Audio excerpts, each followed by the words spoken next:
And welcome back to the We'll Take It From Here podcast. Another week, another episode. However, first, we are going to bring you our show's sponsor, because this episode is brought to you by Honest Supplements. Now, Joe, what's Honest Supplements? Well, let me tell you. In a world that is plagued by new illness outbreak every other day, it's important to keep your body performing at its best with the right vitamins and supplements. However, these products can get expensive, especially with rising prices all around us. Honest Supplements has resolved that problem. They mark up all products by just $1, saving their members an average of 50% per product. Yes, that means that the protein you're paying $60 for is only $30 on their website. They have everything from vitamins, sports supplements, recovery, weight loss, CBD, and so much more. Timmy and I are both members and can advocate for the amount of money that you will save. And do we also mention that their products are third-party lab tested? Because that's the only true way to prove vitamins and supplements actually contain the ingredients that they claim. Don't wait. Go to Honest Supplements right now to join today and start taking better care of your health.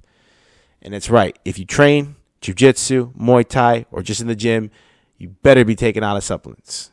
So go to their website, guys. All right. Now it's time for the show.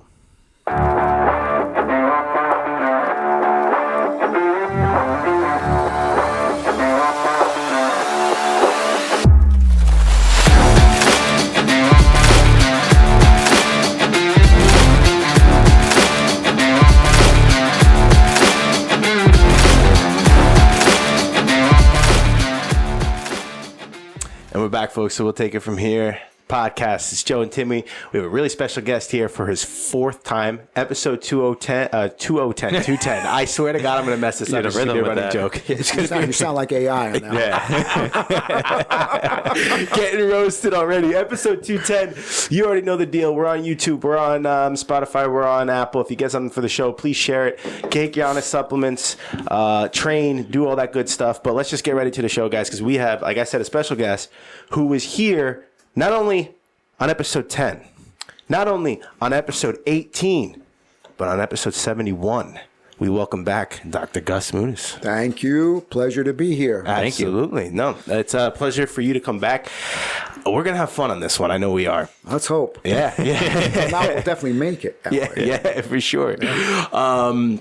So the first couple of times that you came on, you gave your background on what you do, who you are as a person and your profession, your occupation. Just give a little bit, because there's a lot of people that have, since joined the show and watching now and listening now. So you are a psychologist, correct? Yes. And doctoral level, yeah. Doctoral level, perfect. Yeah. And so just give a little bit of background on that. Yeah, basically, I did forensic psychology, profiling, anything to do with the courts, anything to do with crime, anything to do with capturing bad guys. So, that went from 1990 all the way to 2022. Oh, and wow. then I got out of it after a while, and now I just do whatever. Nice. I love that. I still do the type of work, but I don't deal with forensics anymore. You get to have fun. You get to pick and choose what you want. Well, yeah. What's presented to you, at least. It's hard when you say that's a great question, because once you get out of that profession, you miss it, but you don't. Mm-hmm. I can't describe it. It's like a yin and a yang. So, but you miss it, but you don't. Well, you probably miss like the intricacies and the intrigue factor of with whom you're speaking, those people, right? Mm-hmm. Different walks of life, but then it probably also takes a toll to hear all those stories all the time. Stories, and also just some of the things that you see. Mm-hmm. You might see some gory stuff that a normal person doesn't see, and having to kind of profile to get that person to actually solve what's going on. I got to say, though, that it was a lot better earlier on, because I felt more support, more camaraderie, less political correctness, I'll be honest with you. Now you're almost half-cocked, You guys do jiu-jitsu. Imagine being you got to, go into a match with one hand tied behind your back and not knowing how hard you could take somebody down or hit. It takes a toll on you. So are you limited to that too with regards to like political correctness? Are there certain things you can and can't say that before you were, free reign that may have actually helped not only yourself with running your business, but also the patient as well? Like, yeah, the whole overall thing. I mean, you used to be able to do things that you can't do right now. So in order to extract information from somebody, so everybody's very limited. They walk on eggshells. You ask anybody that's in law enforcement, they'll tell you the same thing. Yeah. And it's hard because sometimes you need that instinct. And when it gets cut off, you could be in danger. Like we were talking before about a worst call a cop could probably have is domestics. Yeah. You don't know what you're walking into. You know, so. And the thing is, too, is from what my wife's told me, with her being a cop, is you have to go and make contact. Yes. You know, it's not like she had a noise complaint come through, and it was actually supposed to be a domestic, so they didn't go and check because it was just a noise complaint. No one answered, but whatever. But like for the domestics, you have to go and make contact. If no one's answering, I don't know how legal the permission is, but if no one's answering the door, but you can go make entrance. Right, because you have probable cause. Yeah, and that's important. Yeah. A wellness check to see what's happening. You don't know what you're going to find. Yeah. It's tough. It's actually a lot tougher than my job because with us, there was a lot of surveillance, planning, a lot of planning before you acted. So it was pretty much done before you moved in. A cop is just flying blind almost, you know. Yeah. Pretty much. No, that's crazy. Yeah. I don't think I asked you this, or I may have asked you this in the first show, but I do not remember. It's like almost 4 years ago. With regards to getting into becoming a psychologist. Yeah. Yeah. What, like, walk us through that. Was that something you always wanted to do in your younger years? Okay, so after I got my training and everything else, I was just going to do like evaluations and do that. But I got approached by the feds, actually. They recruited me. I didn't. Let's go. Yeah. So they approached you. Yeah, I got approached. Were you? So that would obviously then be accredited to your skill at the time. Yeah, I mean, I did some work and they liked it, and I got approached. So they said, "Hey, you don't want to do some work with us?" So, yeah. That's freaking awesome. That's so badass. That's fun. When the feds come up to you. That's awesome. But it fits you. I mean, look at your demeanor. Look how well you're dressed. No, I'm being serious. I know. I was thinking the same thing. It's like so classy, right? And it's a different generation. Yeah, absolutely. It's a generational thing as well, right? I would say that it's. I wouldn't say that. I think there's a lot of people my age, the boomers, is they get a bad rap, and we give a bad rap to you, which is totally unfair. But I think that just men in general have just dumbed down their dress code. I mean, I was on a flight, first class, coming back from Aruba. I couldn't believe what was boarding that plane. Just people in their pajamas, their bellies are hanging out. It was just. I said, "Whoa, man!" They're going by me. They're carrying so much stuff on board, and I know, like, you just can't screen everything in it. You know what I'm saying? God willing, we get through this flight. But they're swinging around. Boom! I get popped with their backpack. That kid screaming. It's just you wouldn't get that. I got a taste of what it was really like, and when I was kind of like a kid or a teenager, at least, that you had the World War II, the greatest generation came out. Now they dressed impeccably, shine shoes. Always wearing a tie. You wouldn't go into Manhattan or New York without being dressed. You wouldn't forget about a plane when you flew. You had to be impeccably dressed no matter how long the flight was. Well, what was it like for you when you were a kid? What was like a plane attire? Well, it was more. It would be considered dressy now, but it was casual back then. So it would be a nice shirt with no dungarees, just nice pants. Nice shoes. That would be the plain attire. Where my parents might wear a suit, a sports jacket, something like that. Yeah. See, it's such a catch-22 because I see what you're saying when you go to the airport. Everyone's in their pajamas, whatever, spandex, you name it. And I will admit that there are times where I have jeans on, and there are times where I was in sweatpants, right? But I couldn't see myself being in such crammed space for 8 hours in a suit. Like, God bless if you could do it, but I just couldn't do it. Well, the other problem after 9/11, I mean, you have to take everything off, your shoes, your belt. Imagine having a suit like that, your neck. Finally, neck gotten better with As a the matter of fact, you may get pulled out of the line if you dress too good. Yeah. So I just try to wear a polo shirt. Yeah. Kind of blend in with the casuals. Yeah, right. Pajama pants. Right. Some of it's particularly, no offense. I mean, just some of the people are just. I'm not judging them. I make no judgment on them. But like when you said about being dressed, that's one of the things I see in society. It's gotten dumbed down. Very much so. What do you think is the driving factor in that?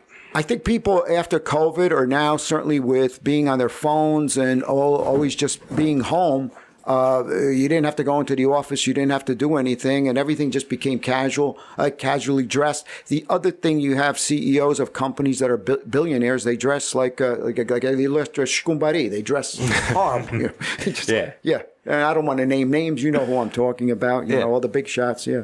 So.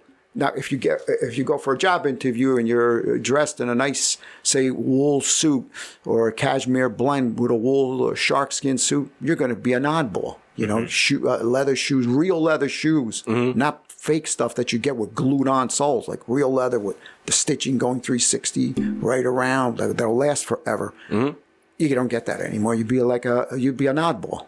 Yeah. I think a big driving factor with that too is like I'm hearing you describe the shoe, and I'm like, I don't even know where to go buy those. It's hard to find that stuff now. I could tell you exactly. Oh yeah, but I'm saying I will tell. And you know what? For a pair of shoes, it'd probably be $100 more than what you pay. I could tell you the company, and you'll give it to you if you have the same size as your kids or whatever. Your grandkids will have them if you take care of them, and you could resole them. The stuff that's coming out of China now, it's horrible. Not that they're not capable of making good shoes. As a matter of fact, some good companies make their shoes in China or Vietnam. They're beautiful.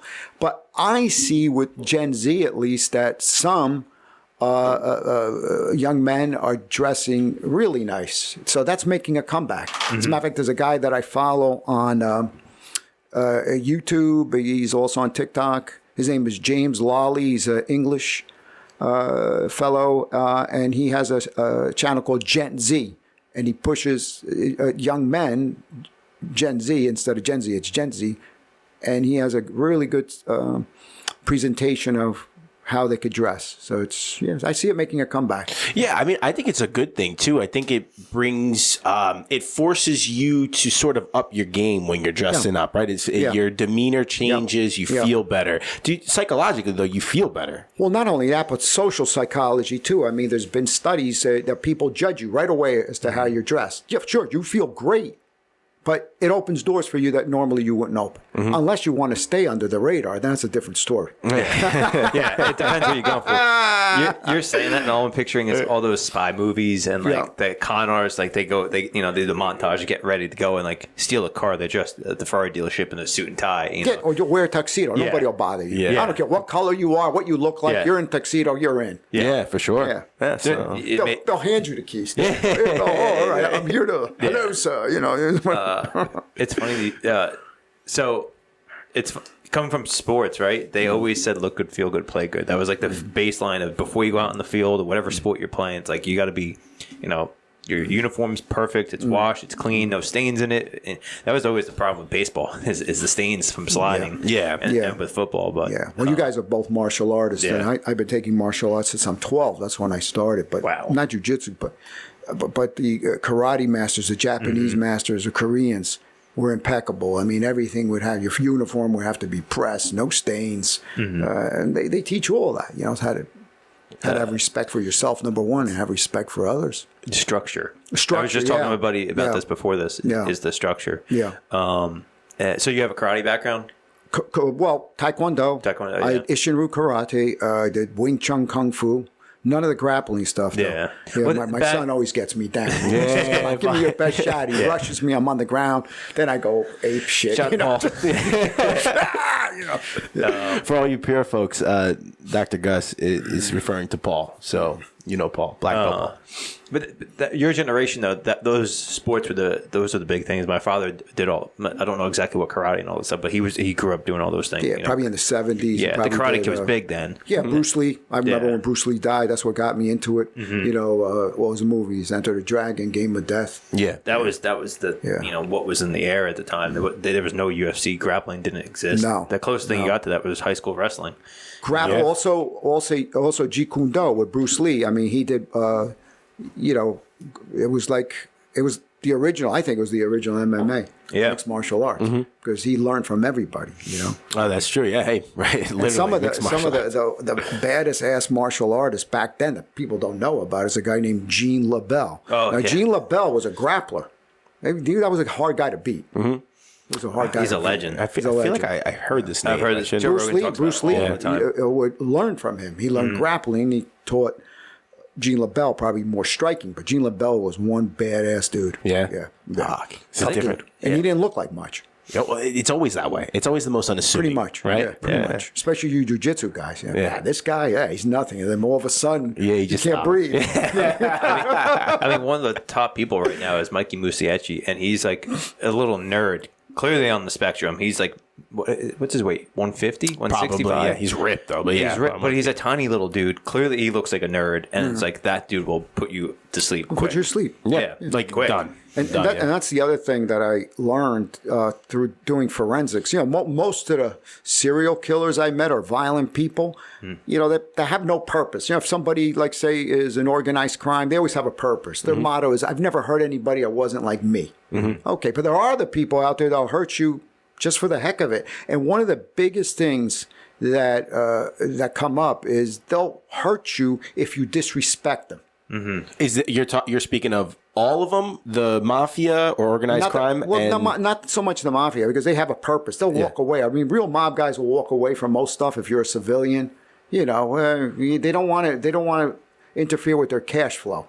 So what good is it knocking somebody out or doing something that's going to put heat on you? Yeah, that's true. Drugs put heat on you. So they sometimes will get involved, but on a larger scale with drugs. I shouldn't say that, but they're not going to bother with petty stuff. Got it. So you were mostly referring to like the serial killer. Well, I'll give you an example. Like Ted Kaluczynski, who was the Iceman that died in Trenton State Prison. That large guy, big Polish guy. He was freaking huge.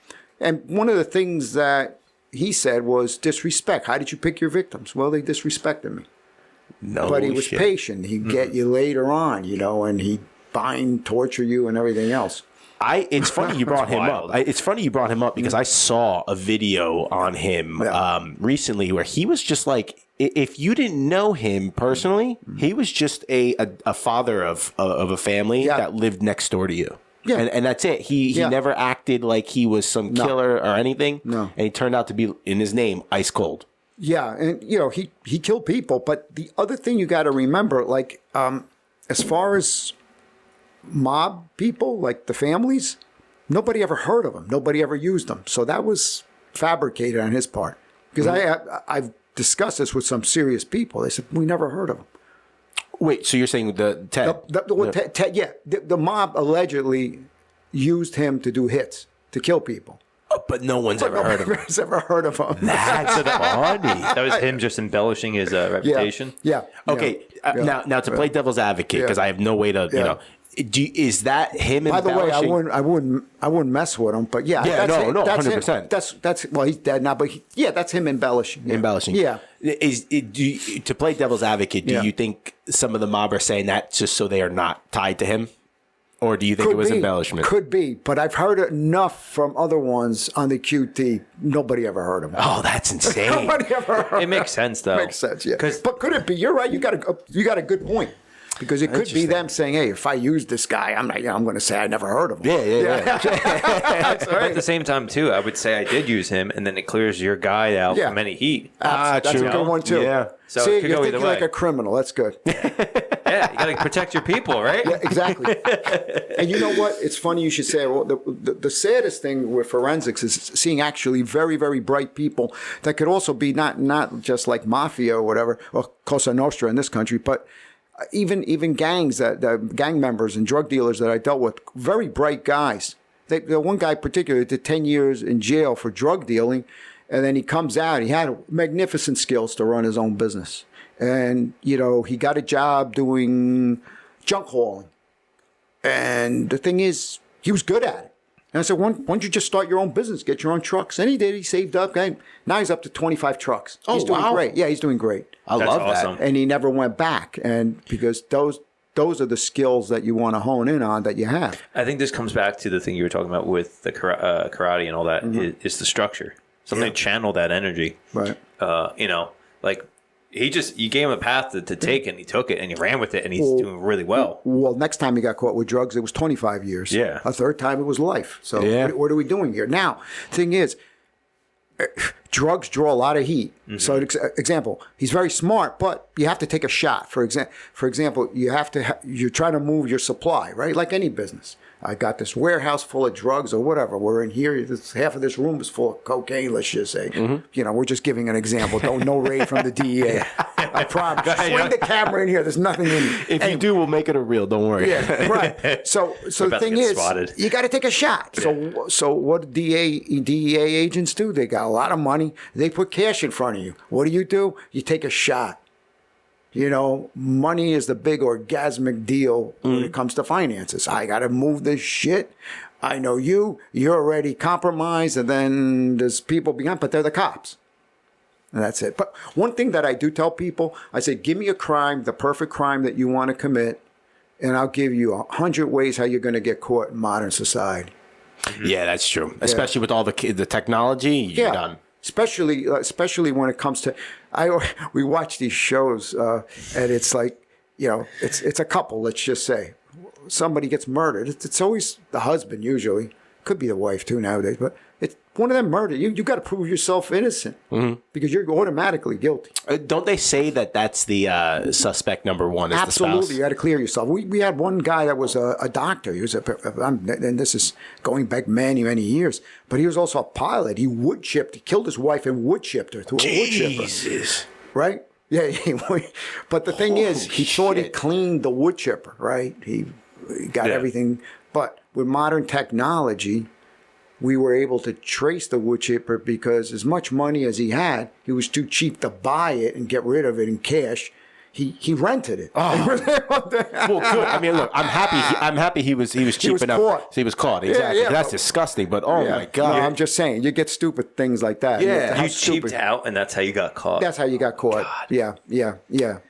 Because these guys are book smart, but they're not street smart. Yeah, and they fold like a cheap camera. They fold quickly. Yeah, for sure. Yeah, that's funny. It takes a real psycho or sociopath not to fold easily, right? Well, even mob guys, like after when Giuliani was the Southern District of New York, he was the prosecutor. He put a lot of mob guys away, and he used RICO. RICO, they're facing 40, 50, 60 years in prison. And that's how they started folding on each other, And one thing you should know is police authorities, they can lie to you. You can't lie to them. Yeah. Yeah. Okay, that makes sense. You can't lie to them. Yeah. So you can make something up, like your friend, say Joe, whatever. He said this about you. He really didn't. That's why any good lawyer will tell you, just shut up. Don't say anything. Yeah, don't say anything. Yeah. And God forbid you're in trouble and you didn't do anything. Yeah, that's true. So the reason why they tell you to remain silent is now you paint them to a story by remaining silent. Mm-hmm. Here's the evidence. You open up your mouth, they paint you to your story. You might be innocent. Mm-hmm. All right, so that's how it works. But it happens. There's innocent people in jail, but not that many. Yeah, not that many. So I was just listening to a podcast with Joe Rogan has this guy, and he's an attorney. He focuses on only wrongful convictions. Yes. It happens a lot. Yeah. And it's wild because it's not none. What is the number though? Is it 10%, 5%, 1%? Something like that. There's some innocent people in jail, that's horrible. And the one note that came out of it though was like that they're working on the case to get this guy released, and they're like, yeah, but the murderer is just going to keep walking because it's 20, 30 years later. So even though there's evidence to prove that it wasn't this guy and it was the other guy, there's not enough to retry it. So this person walks clear, even though there's evidence. Right. That's wild. That's insane. That all those loopholes and stuff. Well, that's what you got to talk about. The whole legal system. It's not far from perfect, and it's far from fair, and it's far from being blind. Justice is supposed to be blind. And if you have a lot of money, you can get very good representation. Well, correct me if I'm wrong, too. It's not only the money for the good representation, but as long as there is a code, a legal code, and there is a loophole you can find, they have to then redo the code, right? Yes. So you can walk free on that, too. Let's go back to, you said that there were some gang members that you looked at. Yeah. What was with these people? What was the determining factor of how they got into the life? Like, what did you see the most from most of the patients? I see that a lot of them didn't have strong fathers or absent fathers. I see that they had abusive fathers. For example, it happens where, say it's mob related, organized crime related, let's just say, right? It's rare that the father wants the kid to be in that life, but sometimes they do. And sometimes it's very tragic. It's always something messed up. And let me tell you, it's not an easy life for the family. If you're in, like, say, mob, like a mafia, like Cosa Nostra, it's not an easy life. I've seen women suffer, children suffer from it, adult children suffer from it. It's a horrible life. When it comes to those type of like families, let's just say it's just the father and possibly the son, or just the father, right? Yeah, well, father's not strong, and not as strong. Strong meaning, like, even if you're involved in that, I could understand that. You want to do better for your family. You got to keep them away from it, but that's rarely, it affects them. Yeah, so like how often are those family members like just involved, or I guess, is it that they get involved and that's why it's hard for them, or is it just the fact that they know that their husband or their father is a mobster? Like, what? That's a good question. They rarely get involved, and at least with the Italians in Cosa Nostra in this country, they don't touch the wives, kids, or law enforcement ever. That's not the case with other gangs. Mm-hmm. Like, for example, you take the Russians or the Albanians, or you take the mafia in Sicily or the Gomorrah in Naples. Yeah. They will go after your family and kids. Mm. No doubt about it. They're much more violent. Yeah. You know what series I think you would like? Have you ever seen Gomorrah? It's on HBO Max. Parts of it, yeah. Oh, it's based off of true stuff, yeah. So it's not a documentary; it's a TV series. No, it's a TV series. Okay, I'll check it out. Based off of Roberto Saviano, who was part of the Camorra, and then wrote a book. And women can lead the Camorra, where the mafia in Sicily, no, and Cosa Nostra, no. Yeah, and the women are very ruthless. Yeah. That's interesting that they, some will touch and some won't. It's like a code of ethics, and. I mean, do you find any more like the ones that would touch the family and friends being just more vicious, or even like the Cosa Nostra people are just as vicious? I would say the people that could touch a woman or innocent kid, innocent family members, they're very vicious. That's frowned upon here. Well, by the five families, that's like a no-no. You don't touch a guy's mother. You don't touch a guy's wife. Never, yeah. You never touch a guy's kids. Never. Yeah. Fuck, man, that's fucking wild. I love the different codes of ethics, though. Yeah, the different levels. What are some other takeaways you've gotten? What's a big difference between the mobsters though and the gangsters? I feel like that's a good way to start. You mean like like mafia or non Cosa Nostra, like non-Italians? You mean like maybe the Crips? The Bloods? Versus like what's the psychology difference? Because I'm like the mob seem a little more like white collar and. The mob will do a lot of the gambling. Mm-hmm. They'll do a lot of the bookmaking. They'll do a lot of the loan sharking. They'll infiltrate unions. They originally didn't have any intentions of getting into drugs, but they did. Mm-hmm. Where gang members, say the Bloods, the Red, the motorcycle, like the Hells Angels, the Pagans, totally different environment. Mm-hmm. They'll get into mostly, you name a gang, like most of the common denominator with the other ones though are drugs. Yeah, drugs. Yeah. So it's like an absent father figure. Yes. Nowhere, no guidance. Mm-hmm. Nothing to fear. Nothing to fear. Maybe was there any one of like those people that you spoke with, like those men who were like, oh, I was feared of being an outcast? Maybe they didn't say I was feared of it, but they didn't want to be looked at as an outcast within the neighborhood. A lot of them were not good in school. A lot of them are totally illiterate. So they didn't have much going for them. They was probably dropped out of school, and they had no accountability at home.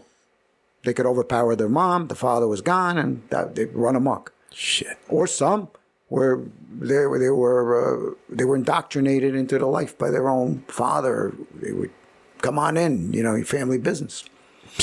Wow, come on in. Damn, that's a tough family business. There was one case I had where the father actually used the guy was actually raised by his grandparents with the salt of the earth. He went to prep school. He went to Virginia Tech. He was going to be an engineer. And what happened was, the father was an arch criminal and a mob member. And what happened was, he came home like in his junior year. He showed him the trunk back in the 80s, a trunk full of cash, maybe $150,000 in cash. Was a lot of money back then. He goes, what do you got to go to school for? Oh, you come work with me. And then he started taking numbers, doing the calls for the gambling, and he dropped out of school and he got into the life. Anyway, it didn't have a happy ending for him. Lo and behold, he did 10 years. The father originally was caught up in it. He told him that I will get you the best lawyer, go to trial, don't cop a plea, don't do anything. But the father was setting him up. He was a master chess player, the father was an arch criminal. And what he wanted to do, he was afraid the son would rat him out.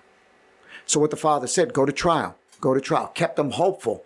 But what he had done to the big shot lawyer is probably put a lot of money somewhere for him, cash, and say, send your third stringers in at the last minute. Blow the trial. Oh. And that's what happened. So he blew the trial. Wow, that's so fucked. The guy did 10 years. The father croaked while he was in jail that I knew this guy from my hometown, and then finally I got to him, and he was he didn't have what it took to be a part of that life. Mm-hmm. He just didn't have the killer instinct. He had a conscience, not a bad guy at all. And what he got caught for was he didn't hurt anybody, but he still did 10 years. Okay. So then what happens is he gets out, and he's talking about this. I said, don't you realize what happened there? He goes, what? I said, your father was setting you up all along. And there was stark silence, and he's thinking, and he erupts, that motherfucker, he's going crazy. But he realized what his father was like. And he uncovered that veil and saw the sociopath that he was. He was incapable of really caring about him. All he cared about was himself. He felt nothing. Jeez. That's wild. That's what made him a good gangster. I was going to say that and his ability, the father, not the kid. Kid had a conscience. Father had no conscience. He could kill. He could do whatever. Yeah. Is that common in the mob life? Yeah. Well, that you throw son under the bus? No, very uncommon. Not that, but the sociopath mindset. Mentality. Oh yeah. That's what makes you a good gangster. Mm-hmm. Yeah. Because the thing is, like, if you're going to do a job right, like I read his dossier, this guy that did 10 years in prison, and they presented it to me. You want to oversee his case when he gets out or whatever. We'll understand if you don't. He is a vicious guy, and I'm reading it, and I'm reading what happened. Guy owed him money. He tied him up. He was shooting over his head, and I'm saying, I said, yeah, this guy, I could handle him, no problem. Guy across from you, supervisor, goes, what makes you so sure? I go, because I said, I like to do my job extremely well. While I would never get into that life, I would have shot him dead. And he goes, and this guy didn't. I go, yeah. So he has a conscience. Damn. Yeah. Because you're going to do it right. You let him live. Yeah, you want to be a gangster, right? Yeah. It's like me blowing the case and not getting somebody because I skipped steps or I couldn't do it. No, but you see what I'm saying? You have to have that killer instinct. Yeah, that job entails being able to hurt someone and kill someone. Yeah. That's the job. Yeah, sometimes maybe That's why for no people don't reason. do it. Well, because they might tell you, just like people blame the Bloods, the Crips, or whatever. They tell you, oh, you got to shoot somebody to get initiated in. Well, it was same thing with Cosa Nostra here. I mean, if they tell you, listen, we want you to do a job, and this is what you need to do. You need to kill this guy, okay? You got to do it. You got to do it because that's what you signed up for. If you can't do it, then you're not cut out for that kind of life. Same thing you have to go through to be patched into a 1%er motorcycle club. You have to go through probation. You have to go through being a prospect. It's not an easy task at all. Have you ever, what's it called? Have you ever had prospects that come in or as patients? Oh, I had to deal with cases that were beyond prospects, like higher ups. Higher ups. Wow. Damn. Those. Certain clubs, those guys are the most dedicated. They don't rat, they don't talk, they don't. Yeah. So I went on a binge of watching Hell's Angels documentaries. This is a couple months back. Yeah. They while other organizations and other gangs look at themselves as gangs, they will never call themselves a gang. They'll always call themselves a motorcycle club. And they're not. I mean, they're motorcycle club predominantly with gang members in it. That's why they would. That's a great point. They were never able to use RICO against them because there's no organization. That's insane. There's no national president. The only club I think that has a national president is the Outlaws. Okay. And they got them. But Sonny Barger, I mean, he was big with the Hells Angels. He just died. But he wasn't a national president officially. He was in charge of the Arizona chapter. And that came to be because those were a bunch of Vietnam War vets that correct. That that's exactly started. The whole thing started with, and that's a great point. How the whole thing started is war veterans coming out to blow off some steam. It started back post World War II in 1948, and that's with the Hells Angels. The Outlaws I think they started back in the 30s, but they just wanted to blow off some steam. That's it. And initially, it was an outlaw type of brotherhood. Now, what I mean by outlaw, I don't mean robbing people and harassing people. I mean living outside the fringes of society, living life the way you want to. And that's kind of enticing.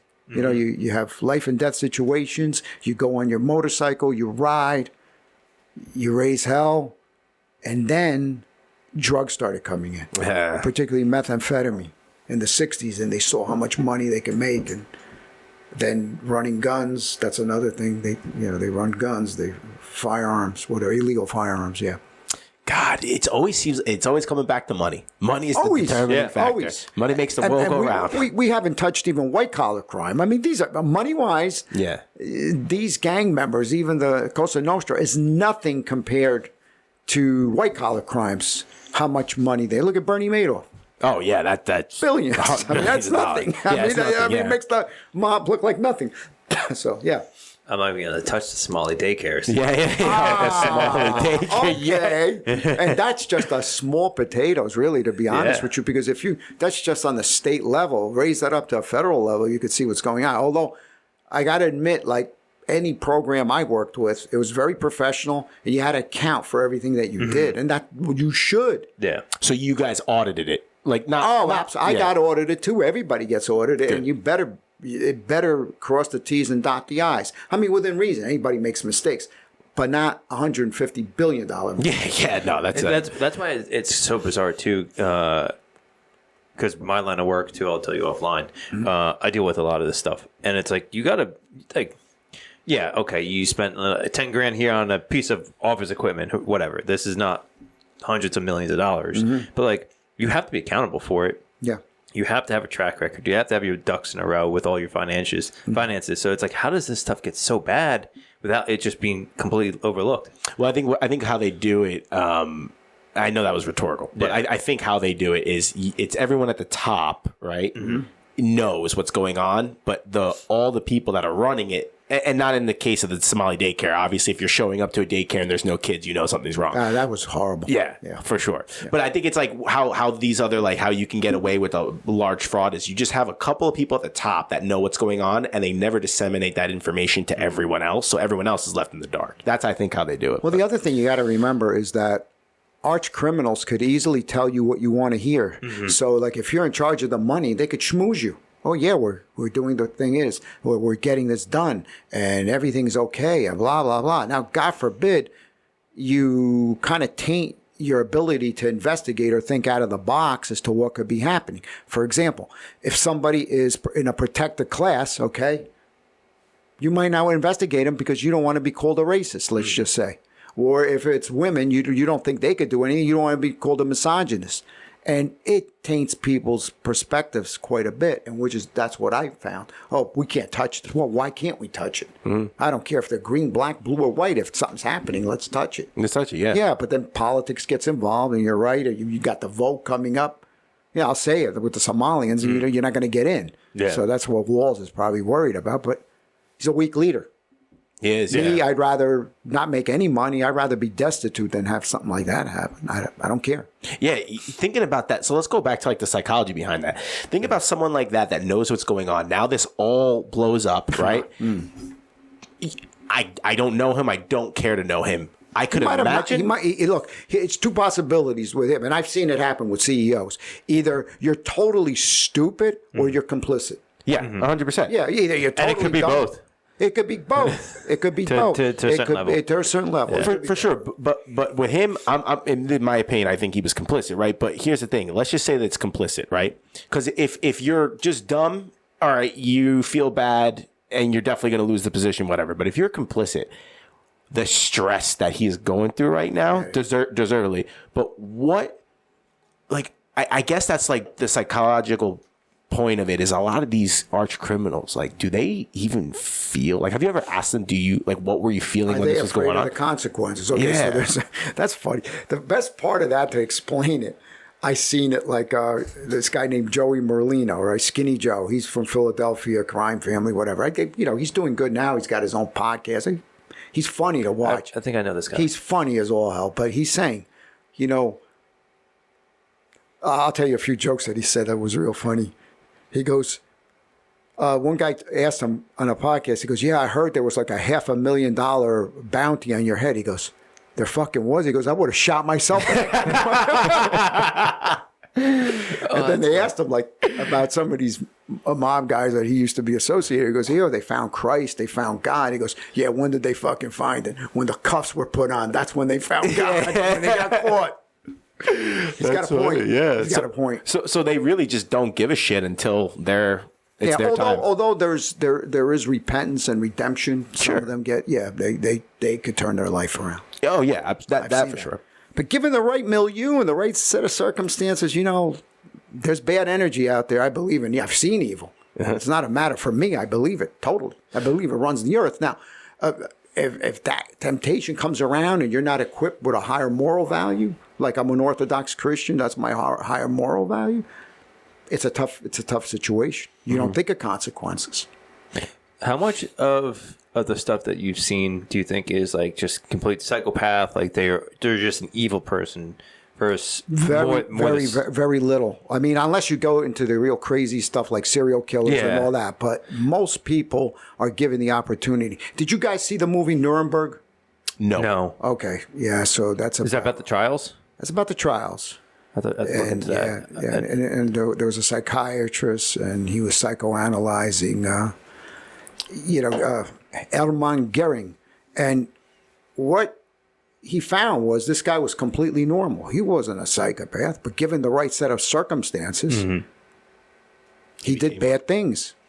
And as Hermann Goering said, well, I did bad things because we lost the war. You're saying I did bad things, but you did bad things to us. Yeah. So how do you look at it? Because we lost. It's a great movie. Yeah. You're only able to do this to me because we lost. Yeah. Yeah. Oh my God. Yeah. That brings a whole. But I'm saying people, you think like when 6 million people were systematically killed. Okay. You figure that there's got to be something wrong with this guy. Well, that would be the easy explanation. No, there wasn't. He was very intelligent. He actually grew up in a household. It's very interesting that he did not despise Jews in any way. As a matter of fact, where he lived, there was an uncle, that not a blood uncle, but somebody who was a great family friend that was very wealthy, and they lived with this guy, and he had the greatest of upbringings. The only problem is, as he described it, and I read up on this, he was screwing around with his mother, and he used to see it. So I don't know what happened there. But look, power gets to your head. You actually believe in that power. You actually believe that you're that good. And that's what happens. But are you crazy? In sense, not in touch with reality? No, you're in touch with reality. It's not like you're hearing voices or whatever. As a matter of fact, schizophrenics are rarely ever violent. Some are that might be paranoid. They feel cornered. They might lash out. Yeah, but rare. So I'm sorry, you're going to ask something, but can you just give the difference in definition, please, of a psychopath and a sociopath? Maybe that'll help. Like the psychopath's kind of like it's okay. Psychopath is a person that might hear voices, that might be out of touch with reality because of biochemical imbalance. Where a sociopath actually is a personality type. Thank God it's pretty rare. It goes with narcissism, but a sociopath actually will do anything. They'll hurt you. They'll lie to you. They'll steal from you. They could even hurt you, right? I said that. And feel nothing. And they walk around. And now if the right trajectory is there, they could be the best CEOs of a company. Like, for example, would you want a good person with sociopathic qualities to run the country. Sure you would, because he's not going to be taken. Yeah. Yeah, you don't want somebody that's going to be a fluff. I'm serious. I don't mean to pick on Walls, but I will. You want somebody like that a bunch of Somalis can get over on him? Mm-hmm. No, because you're going to meet a lot more ruthless people than that that are running the world. They're just as ruthless as you. So you need to know where to squeeze them, how hard to squeeze them, so they don't squeeze you back. And to jockey, put yourself in position. Be 3-4 moves ahead of them. Let them play checkers while you play chess. Yeah. That's what you need. That's a good leader. As a matter of fact, that's what they ask a lot of questions. Like if you're going to work for any intelligence agencies, they'll give you a scenario. They don't want people that are just abide the law. They'll want people that could actually break rules and break the law to accomplish something for the better good. Isn't that why a lot of hackers who get arrested just end up working for the federal government? Yes, they do. However, and I beg them to change this. You're right. I beg them to change it. They don't pass the drug test or the lie detector test because they all smoke pot. Mm-hmm. But they should. They should bend that rule. They just updated they moved it to class 3.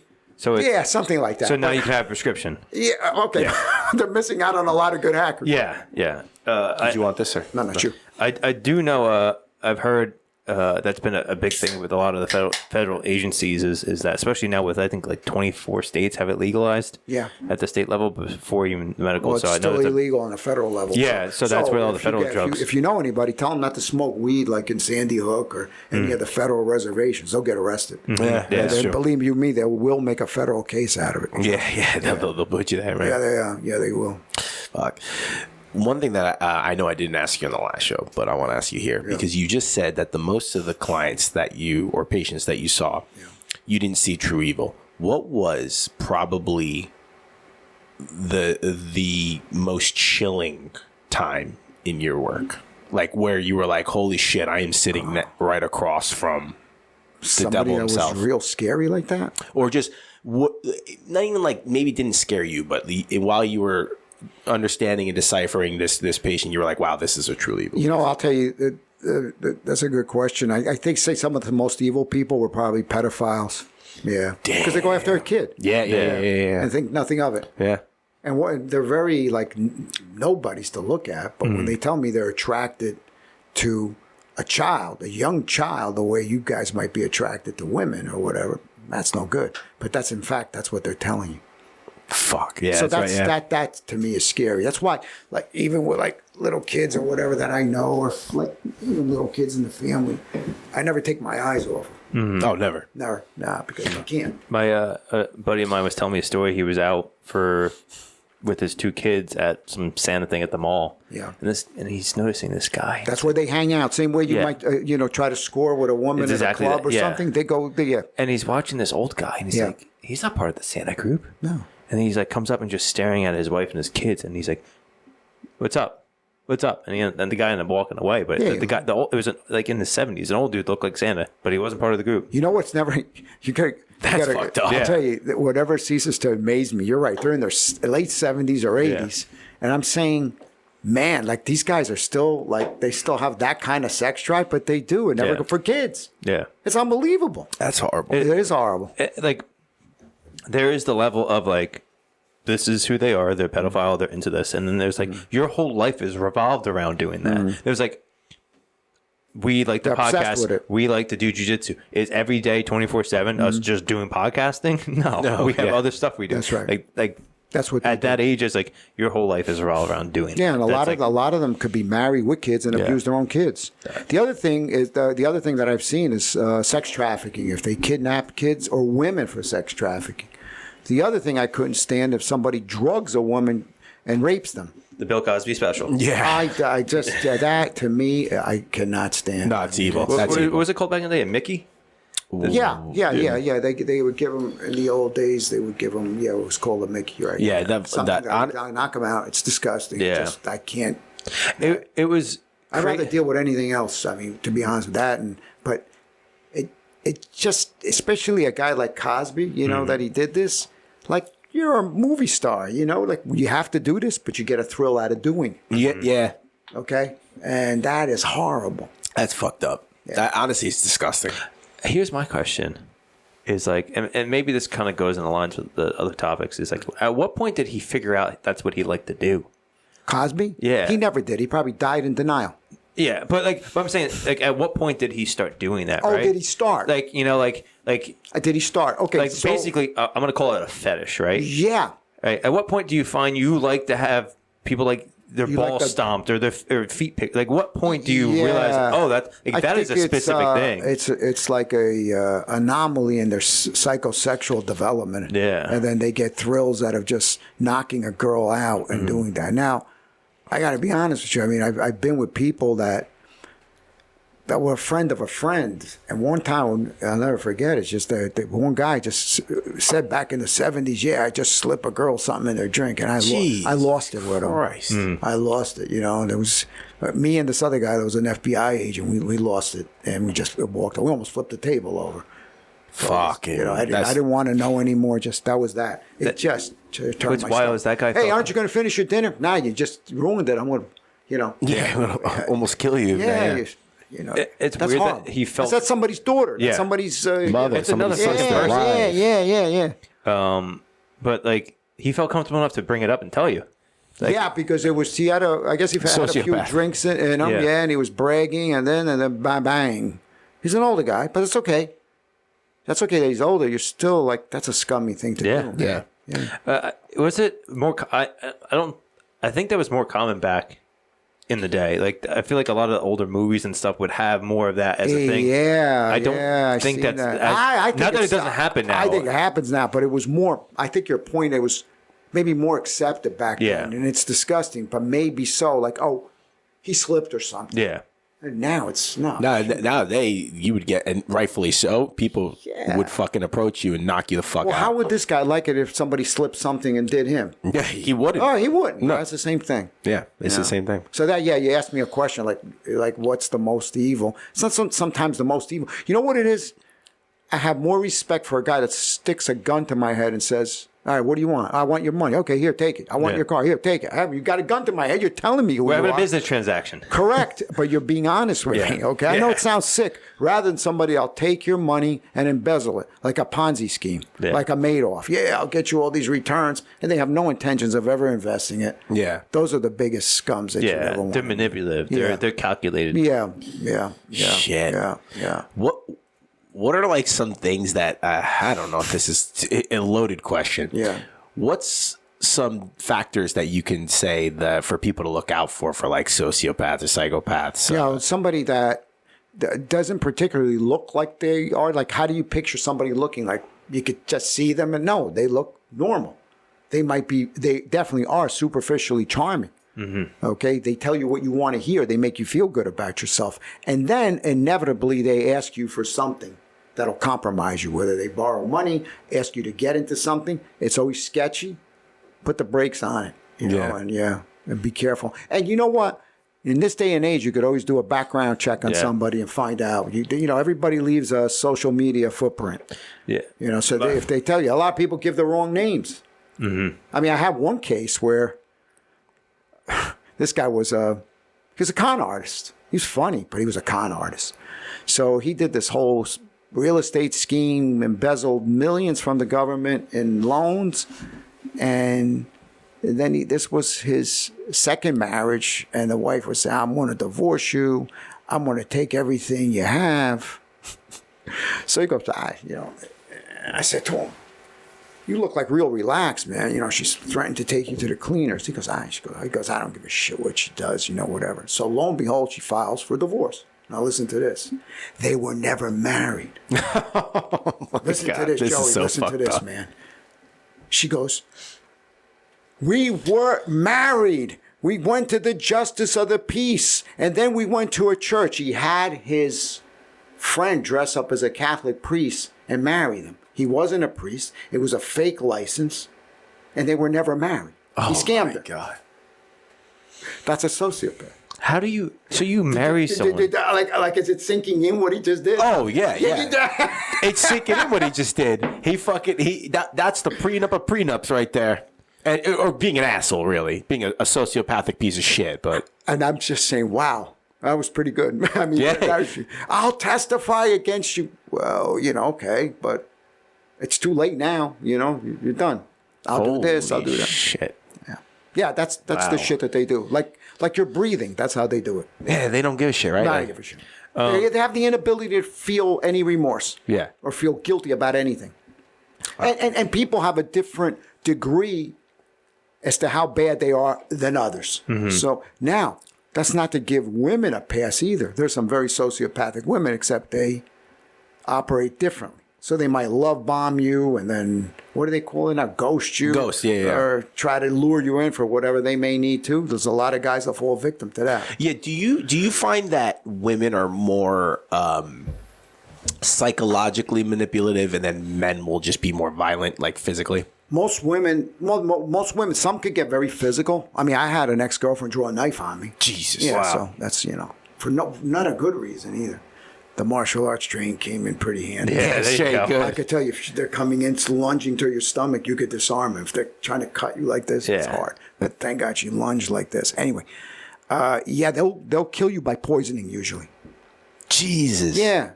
I've heard him. That motherfucker's got to sleep sometime. Oh my God. He's got to eat sometime. Fuck. Yeah. That's the moral of the story. Is don't be an asshole to people. Yeah, generally women are more codependent, though. They'll take a lot from men and they give it back more passive aggressive. That's how it normally works. Shoot. So I'm thinking about this because we were talking about the kids before, you're around your grandkids and whatnot. Yeah. Like what information that we've been talking about on the criminal aspect for like your grandkids come up and we have a bunch of friends with kids now, like them making friends. Like, what are the tools you think would be good for if recognize? Because there's sociopath, right? And then there's mild narcissists who aren't going to come and marry you, but not actually marry you. It's just going to be the friend that uses you. The parents of the kids that you might play? What tools would you give kids coming up, growing up, and they're having friends and I think you need to get to know the parents very well. I mean, a lot of people in my field don't allow sleepovers ever. I used to allow sleepovers because I would get to know Joe's parents. They're great people, salt of the earth, good people. Thank you. My mom's rule was always our house only. You could do it your house. My house was the least popular because I would not allow it search. They're under 21. They're getting searched. Yeah. Because you might sneak in alcohol. You might sneak in drugs. And then when fentanyl came, that was very scary. So I was the least likely house, even though I was willing that they would be willing to have a party in because I was strict. Yeah. Well, yeah, no, for sure. Yeah, there's got to be accountability. It's not their ass. It's your my ass. ass. Yeah. Oh, and I'd make a great headline. Try to fight crime, but was committing a crime himself. Yeah. How did the other parents feel about that? A lot of the parents. Okay, so a lot of the parents. About my reaction? About how you if people coming over, you're getting searched, kind of thing. I would, to me, on my aspect, I'd be like, okay, I respect that. I would tell them, and they had a choice not to bring the kid over. Most of them were in agreement with it. Yeah. And everybody says, well, I remember one situation where kids were smoking pot. We were over somebody's house, and my kid said, well, why can't we go and it was a situation like this. Why can't we go outside? And I said, no, because back then marijuana was illegal. No, you're not. Mm-hmm. Years later, one of my kids thanked me and said, if we would have gotten caught and somebody would have smelt it and the police came, even though we were juveniles, I would have to explain that record the rest of my life. I said, right. So if you try to get your license, not driver's license, but a professional license, right? They do a background check on you. Yeah, and that stays. Yeah. When they tell you your juvenile record doesn't pop up, that's total nonsense. It does. It will pop up. Yeah, that would be really annoying to have your dreams shattered or just be really annoying to have to who would be at fault? Me. No, you would absolutely be I'd be at fault. No, I'd be at fault because I would allow something for my kids that got them into trouble. Oh, 100%. You see what I'm saying? 100%. It would have been my fault because they don't know. They think it's cool. Well, I'm not there to be your friend. Yeah. I'm there to be your guide. Yeah. I'm there to love you. I like that. And I'm there to be your guide. I like that. I'm not going to let you fall off a cliff. Mm-hmm. And, let's put it this way. These other kids, they're doing okay. Marijuana use just stunts your growth. I don't care what anybody says. It does. If you do it too much every day. I knew that with kids in high school. They were burnt out from it. Well, what's the thing you say? Everything in moderation. Everything in moderation, including moderation. Yeah. That is a quote from someone that's not me. Yeah, but you say it all the time. Yeah. I liked any of it. Nothing. That's the problem, is because it's been illegal and so illegal for so long. They don't have good studies on it. So like there's medical usage and all that, whatever. But like the long-term chronic use of it really, I mean, it's even with coffee too. Is like if you have 5 cups a day for 50 years, you're gonna have issues. Yeah, and it may not be overly apparent, but you're gonna have some subtle stuff. Right. Yeah. And also, like any substance, I mean, if you have like an addictive personality, it's different if you do it once in a while, but if you have an addictive personality, you could be in trouble. Yeah. Whether you have sugar, gambling, sugar, alcohol, whatever. Yeah. God forbid, like crack, cocaine. Our last episode, our friend from the Jim Sam was on. He went down the gambit. What was it? The opioid crisis. Yeah. I started my career before I got into forensics, but I was there with the AIDS epidemic and also with crack cocaine in the 80s. Wow. I could tell you stories about that. I remember, like Len Bias, the basketball player, he OD'd. He was a college. There was the drug. The drugs have always been around as far as in my lifetime, anyway. Yeah. Yeah. Pretty bad. Fentanyl is horrible. It's brutal. The one thing my wife always warns me about: if you see cash on the street, don't touch it because it probably is laced, or they're trying to lace people. You're gonna go down. You're not even gonna know what hit you. Yeah. It's wild. It's wild. That's disgusting. And you don't need a lot. No. And that's one thing that everyone in the department, they all have. I said this in the last episode. Narcan. Every cop has a Narcan on their own person, and that's only for that cop. Oh yeah. That office, the ones that they use on other people, that's in their bag and their other kit. But each cop has the one on them. Sure, because I've seen that happen. Cops get Narcan because of something they touch or done on purpose. Yeah, and that's a rough job because now you could get a call and they could try to swat cops, so to speak. Mm-hmm. You know. Yeah. Jesus, this is Do you have anything else you want to? Well, no. This is. I'm really enjoying this conversation because nothing's better when you have a psychologist in front of you, a doctor, right? Yeah. To hear the psychology of the patients, of the different, I guess, the different gangs and subsets and all that. No, this is great. Let's actually take it now to one other thing that we said we were going to talk about. Let's go back to the Nuremberg trials. Oh, yeah. Because if we're going to, and I'm going to tie the two together, maybe. If we're going to talk about sociopaths, then there is all those people in the Nuremberg trials who got caught, right? And then there was... Tried. They tried. They got tried. Yeah. And then there is what we were taught, that Hitler killed himself, right? But now stuff's coming out that maybe he didn't.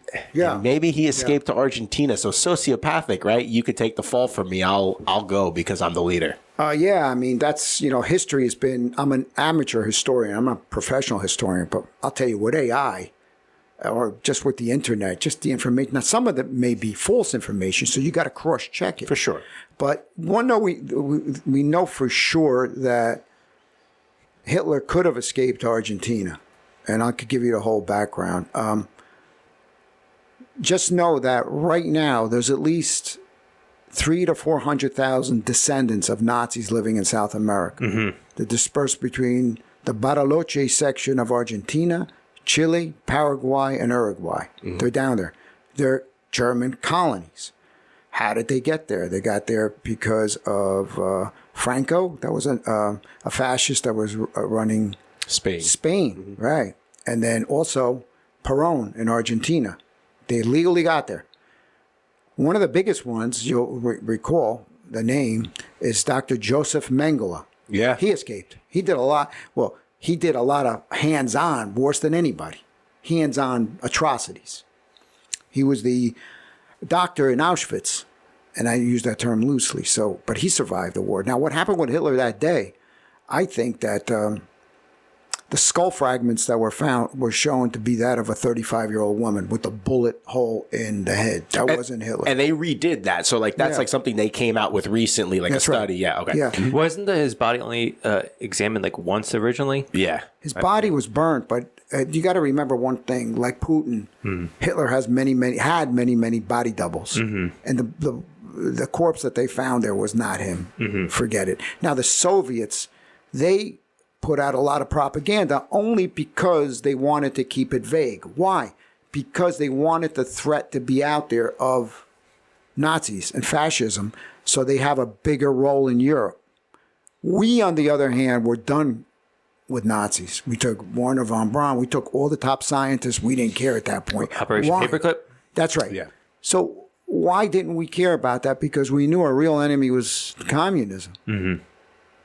And that's why we didn't. So is it possible that he escaped? Yes, because he could have went on a Junker plane, took off, went to probably Denmark, hopped on a U-boat, refilled in Spain, and went straight down to Bariloche. Damn.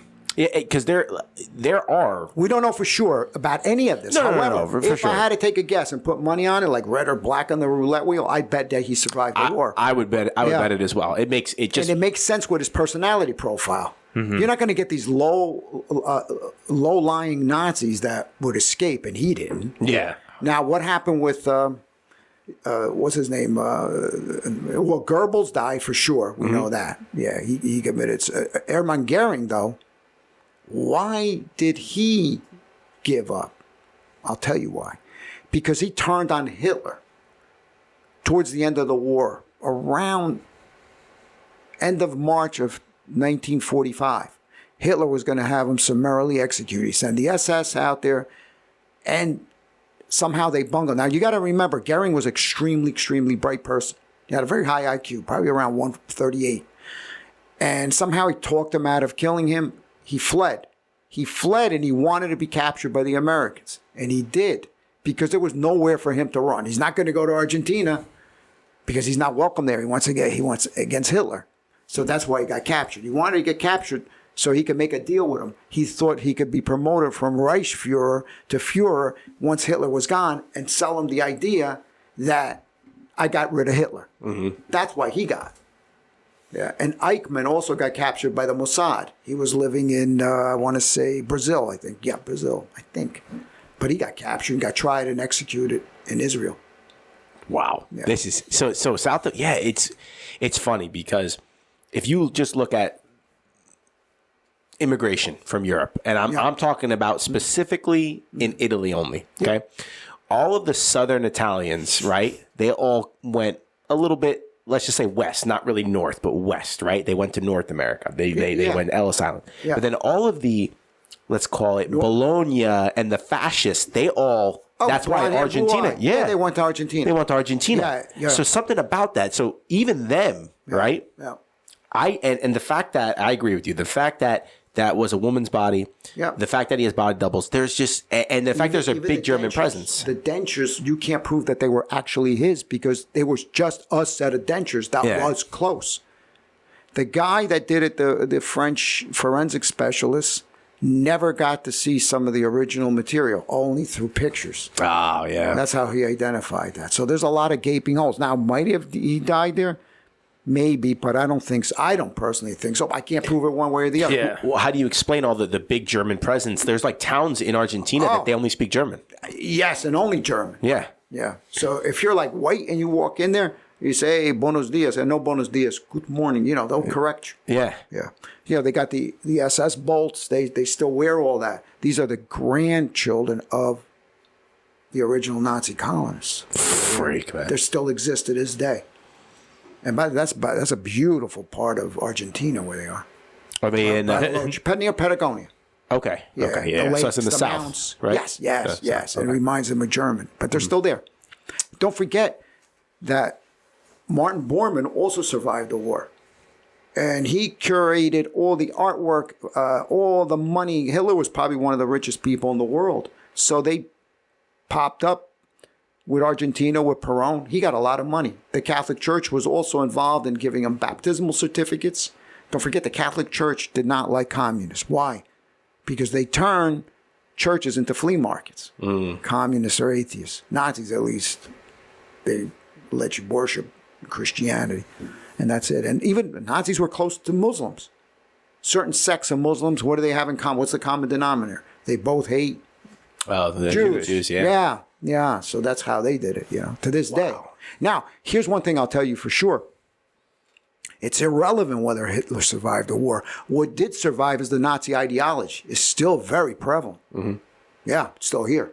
Like you're saying, like the neo-Nazi and all that. Yeah, not only that. I mean, it's fashionable. They got a green light. You could be against Jews now, no problem. Before you couldn't even say anything. Now it's fashionable. You know? Yeah, especially with young people. They don't care. My opinion is it was always there. As a matter of fact, I had a coworker that was an Orthodox Jew. He was a psychiatrist. We used to talk about this in the late 80s, that it's always been there. It's always been prevalent. It's just right now, it's just staying under the radar. And we postulated that if society gave it a green light, it would resurface. And lo and behold, here it is in this country, too. Interesting. Yeah, well, I mean, the problem with all this stuff, right? You're never going to get rid of anything completely. Never. Evil's going to be evil. Yeah. And it's always going to be part of this world. Always. I think the goal winning at doing good is getting the people that are, I don't want to say manipulated, but persuaded easily, that could be caught into these bad habits or get manipulated by a narcissist or a psychopath. You have to protect the innocent. And like to help them not get caught and wrapped up into, the Nazis or the psychopaths or going down the wrong paths. Or radical communists, both. And that's what was happening in Germany, actually, at the time. It was half of the country was communist, half of the country was fascist. And Hitler formed the Nazi party. And let me tell you, a lot of people that say, oh, he was such a bad guy. Well, no, because he got elected. He turned out to be. He was a typical sociopath. He was very charming. If you ever listen to some of his original speeches, they were excellent. Told people what they made, like Hermann Goering said, they asked him a question in the movie, and it's true. They go, why did you follow Hitler? He goes, after World War I, we were nothing. He made us feel German again. That's why they followed him. Yeah, well, at that point, it's funny you just said that nobody forced anybody. Yeah, for sure. Yeah. Half the country was fascist, half the country was communist. You know what the funny thing about that? They're battling out. It's the same. It's the same bird. It's the different side of the wing. Mm-hmm. It's the same. It's the same ideology. That's exactly right. There's not much difference, right? Yeah, it's crazy. Both of them use demagoguery. And go from that. So if I had to take a swing at it, I'd say no. He's dead now. Oh, he's dead now for sure. Yeah, he died around. They say around 1962 to 66, somewhere around there, which makes it feasible. What would he have been at that? He was born on April 20th, 1889. Okay, yeah, so he would have been 80 years old around when he died. Yeah, late 70s, 80s. Yeah, I don't think it's that. He had Parkinson's, but don't forget, he was hyped up on a lot of drugs. Oh yeah, he was on amphetamines like crazy. That's why he had to shake. Yeah, he honestly, I'm with you on that one. The more that I hear about it, the more that I read about it, I definitely think he, in my opinion, I can't say for sure. No, we can't. None of this. But I think he would have been alive too, like past World War II. Yeah, because you know what, he's not going to go down like that. He's not going to just kill himself that way because he had an escape route. Yeah. Do you think of Hermann Goering? He even said in the movie, he goes, I'm going to show you a magic trick. I'm going to show you how I can make myself disappear without getting hanged. And, took cyanide, obviously. That was it. But Hitler, he had choices. He had people that were fanatical towards him, especially the SS, the young people. Don't forget, the young people were disenchanted, disenfranchised. And that's why they followed him. Mm-hmm. So we're talking about psychopathy. We're talking about sociopathy on a grand scale. You said psychopathy and sociopathy. Yeah. Oh, is that just like a technical? Psychopathy would be like one-on-one. I'm going to rip you off and I'm going to, try to rip you off. But on a grander scale, nations could go down. You get sucked in. Mm-hmm. Promise you everything and then switch gears. Yeah. The first clue that's going to happen, the first thing that somebody will do, I promise you, and you can read up on it, whether they're communists or Nazis or whatever, they'll disarm you. They'll take every gun right you have away. Yeah, 100%. They won't want you to train in martial arts either. They did that in Japan, Chinese, Japanese, in Cambodia, Pol Pot with the Khmer Rouge. Well, Pol Pot was ruthless. He was horrible. Well, Stalin. Yeah. Actually, Hitler was better to his own German people than Stalin was to the Russian people. He killed so many Ukrainians. That's why the Ukrainians are fighting to the bitter end. Killed so many people. It's funny. But the first thing they do is take your guns. I promise you. Oh, 100%. No, 100%. The disarming of the of the nation is the most important thing because then you can't fight back. That's exactly right. You can't even wage guerrilla war. Not that you won't ever want to a fair government. So no, but I mean, the part of the Second Amendment is for the militia purpose. Exactly. And our forefathers knew that. Yeah. Yeah, they knew that. You have to have a stronger. And to this day, at least we have a choice, right? Have something 100%. here. Yeah. And I think they even said that too. Was it Russia? Yeah. They always did war games and simulations, and it would always be almost impossible to take over the U.S. because anywhere you landed, you would have Americans with guns. Well, not even just the military. Admiral Yamamoto said we would never dare invade the United States. There'd be a rifle behind every blade of grass. Yep. Yeah. Yeah. Think about it, even with the Jews, like in Nazi Germany or Poland, let's just say. And if they were allowed to have rifles, well, you're going to come to, say, the Jewish ghetto. Now, every Jewish family will be equipped with a rifle. You might get them, but you're going to lose a lot of people before you do it. Yeah. Do you want to take that chance? Or the other thing they do is scatter and gauge a guerrilla warfare. And that works. Look at Vietnam. Mm-hmm. It defeated a superpower, us. Take a look at the way we got out of Afghanistan. Horrible. After spending $2-3 trillion there, whatever it was. Who's counting, right? Talk about fraud. yeah, that's very true. Walls is nothing. No, dude. 100%. Like you said, federal government, man. Yeah. No, but and it's another funny thing too. With we only learn about Hitler, but because Stalin was on our side. Yeah. You don't hear about Stalin killed more. Butcher.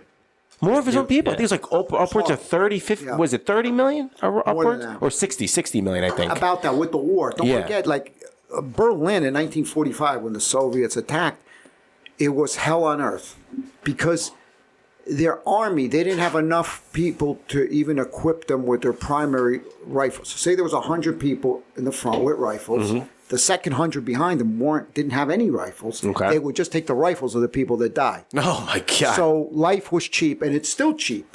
It's still cheap in Russia right now. Look how many guys have died. The guy with the wood chipper must have came from that lineage. The wood chipper is pretty stupid. Pretty cheap. He's pretty cheap. Same with those the how rifles. Stupid could you be? Like a plane. He had a girlfriend, of course, on the side. It's such a cliche. I'm just picturing them with the rifles being cheap. I'm like, it's the same guy. Yeah. Different generation. There you go.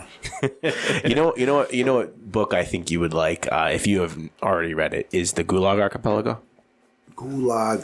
Is that the Russian Gulag? Yeah. Oh, no, I didn't read it. Okay. Oh, yeah. It's great. Text me the information. I will. Cool. I'll send it to you. Definitely. You would love that. Damn, that's great. So that's what. No, I think we really hit it. I was really intrigued to hear about your just dealing with the criminal the psyche, and I think that's it's not every day that you're sitting across from someone who is, or maybe is it?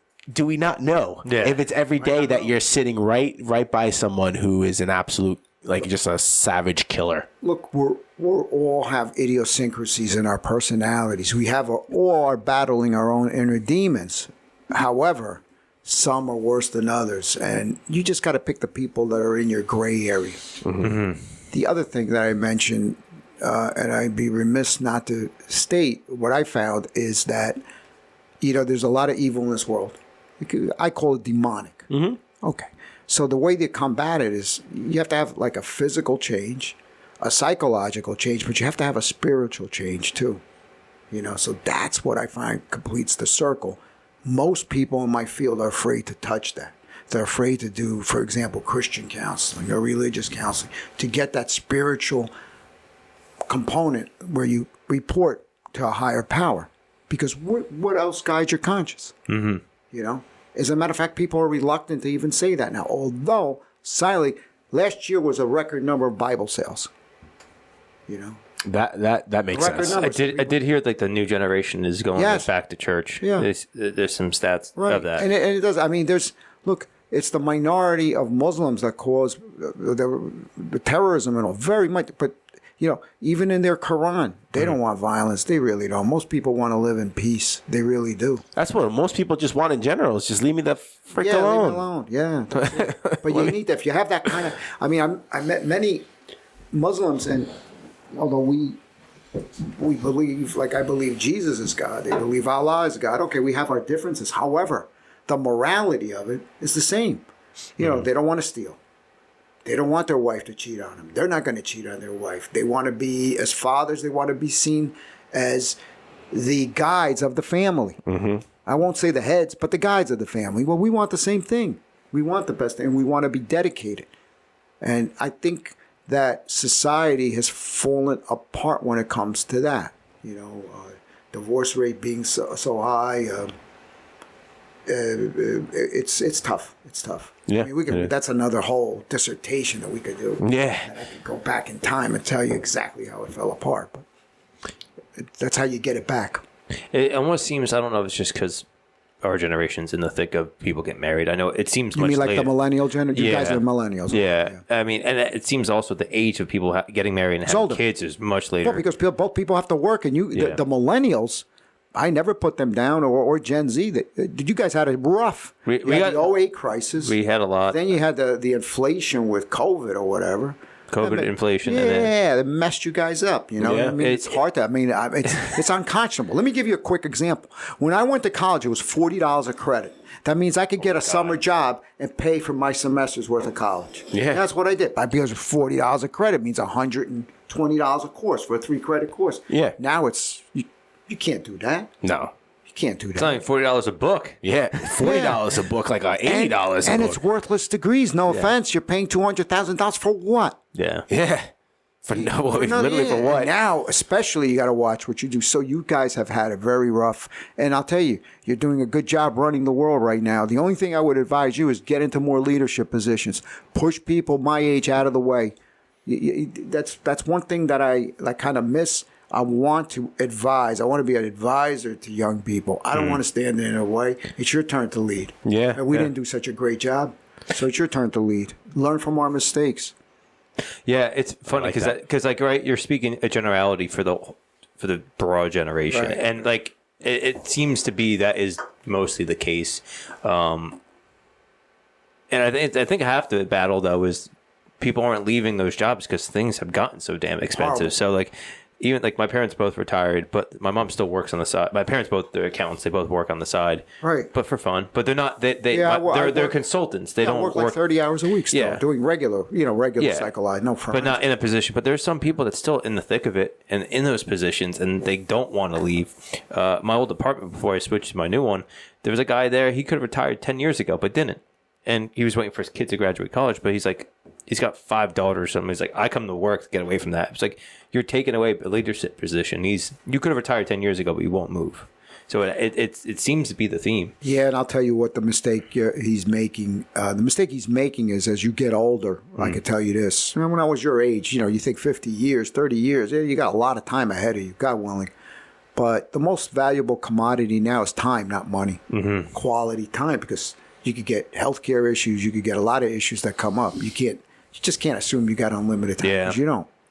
And I see a lot of people my age make that mistake.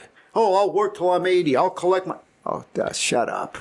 Seriously, I feel like our generation though has recognized that, and that's where. That's why you travel more. You do a lot more stuff. That's really good. That I think that's why we lean so much on the experiences. Experience, but like the remote work or the hybrid working environments, the work-life balance. Because growing up, I do know it was a lot of like the previous generation. It was you worked at a company, you didn't really move around a lot. You stayed there, you worked your hours, you grinded and grinded. You got promoted. Now it's like 18 months to 3 years is when you're looking to move to the next job, and you're loyalty's gone both ways. Yeah. The problem is it starts at within the company itself. You got to. No one's going to stay around if you know you're going to get nixed. No, but, and if you're not going to promote people, even if you're not going to give them a decent raise, you have to leave. Not only that, but the economy. The biggest thing you're going to have in the future is depopulation, because people they're not getting married, they're not having a lot of kids. So what's going to happen is depopulation, because that's the way it's set up.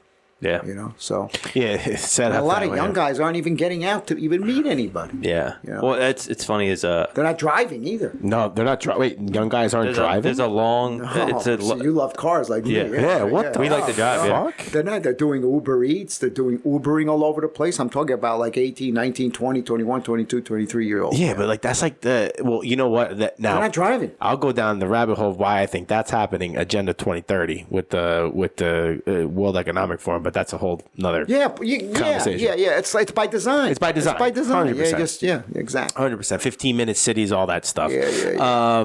But no, that's crazy that they're not even driving. Just like you know what's funny about that though. As much as we just said time is more important than money, and I agree, right? We still need to have some money so you can do the stuff that you want, right? Yeah, you got to work. You gotta work, exactly. But at the same time, it's like you're Uber eating.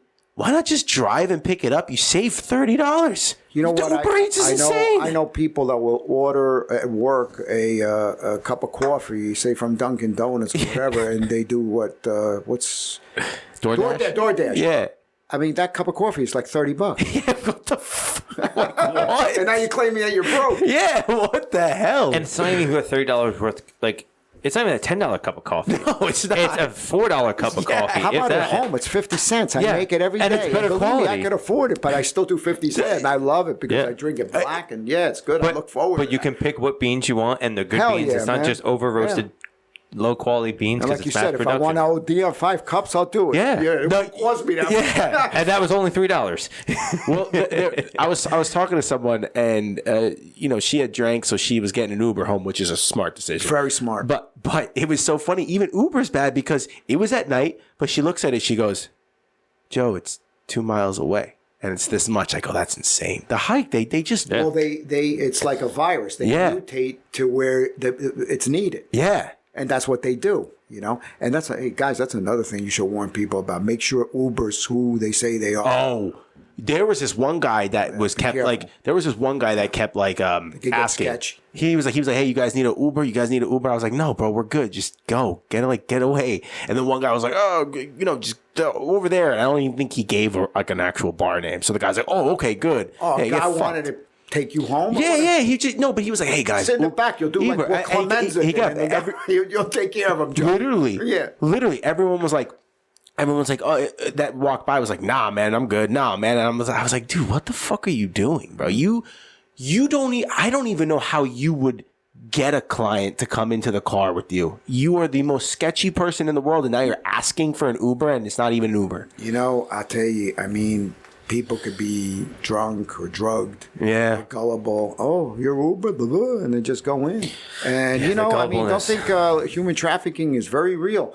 Women get kidnapped, and they're drug trafficked. Yeah, it's disgusting, Especially in other countries, and if you're traveling alone.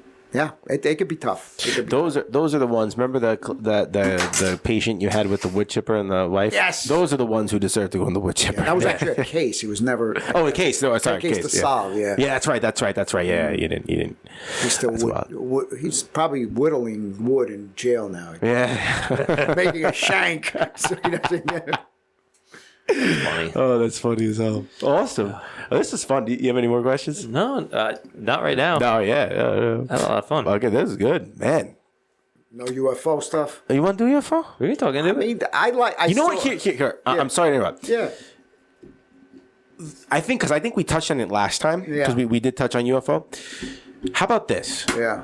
Aliens aren't the traditional aliens that we were told. They're actually the demons, interdimensional demons. The thing is, there's something going on, and now you know that the government's getting ready to actually say something about it, and I'll tell you why. Because if you see that documentary that just came out, Age of Disclosure? Age of Disclosure. So you have political opponents saying the same thing. So you might have Marco Rubio saying, yeah, there's something going on and we need to find out.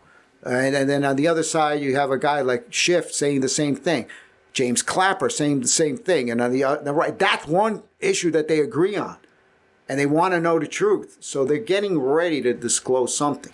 Now, in my opinion, has something been going on? You better believe it. I mean, since Roswell, 1946. Do you think even before then? Yeah, I'm talking about millennia. Even before that, but once we acquired nuclear energy, it's like being in a... How would aliens look at it? They would look at it like giving an ape in a zoo a machine gun loaded and pointing it at people. You get kind of nervous. That's how they would look at it. So you think that the alien, and correct me if I'm wrong, but your view would be that the aliens are protecting us from destroying ourselves. Yeah, could be because they're around nuclear bases. They've stopped a few things. They're not operational. I don't know, and I don't know if it could be that they're from our future selves coming back. And you know what? Even like with hunting for Hitler and all that, there's enough vagueness, and we don't know why. So it could go one way or the other. But know that something is there for sure. For sure. The odds of there not being other life forms is remote. Not quite the way we might. Yeah, and that's the other thing it could too. Be probes too, but if.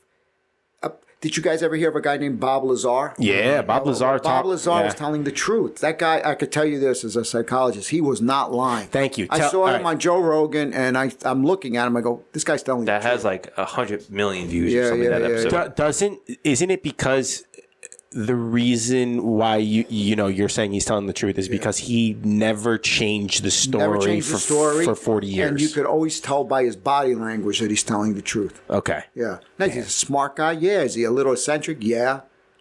Like he does some, exploding things. Yeah, but he's a scientist. He's and from my understanding too is that like even when they did the whole nuclear bomb work is you get people that are compromisable, right? Absolutely. His wife was having an affair. He had a whole bunch of weird background stuff. Yeah.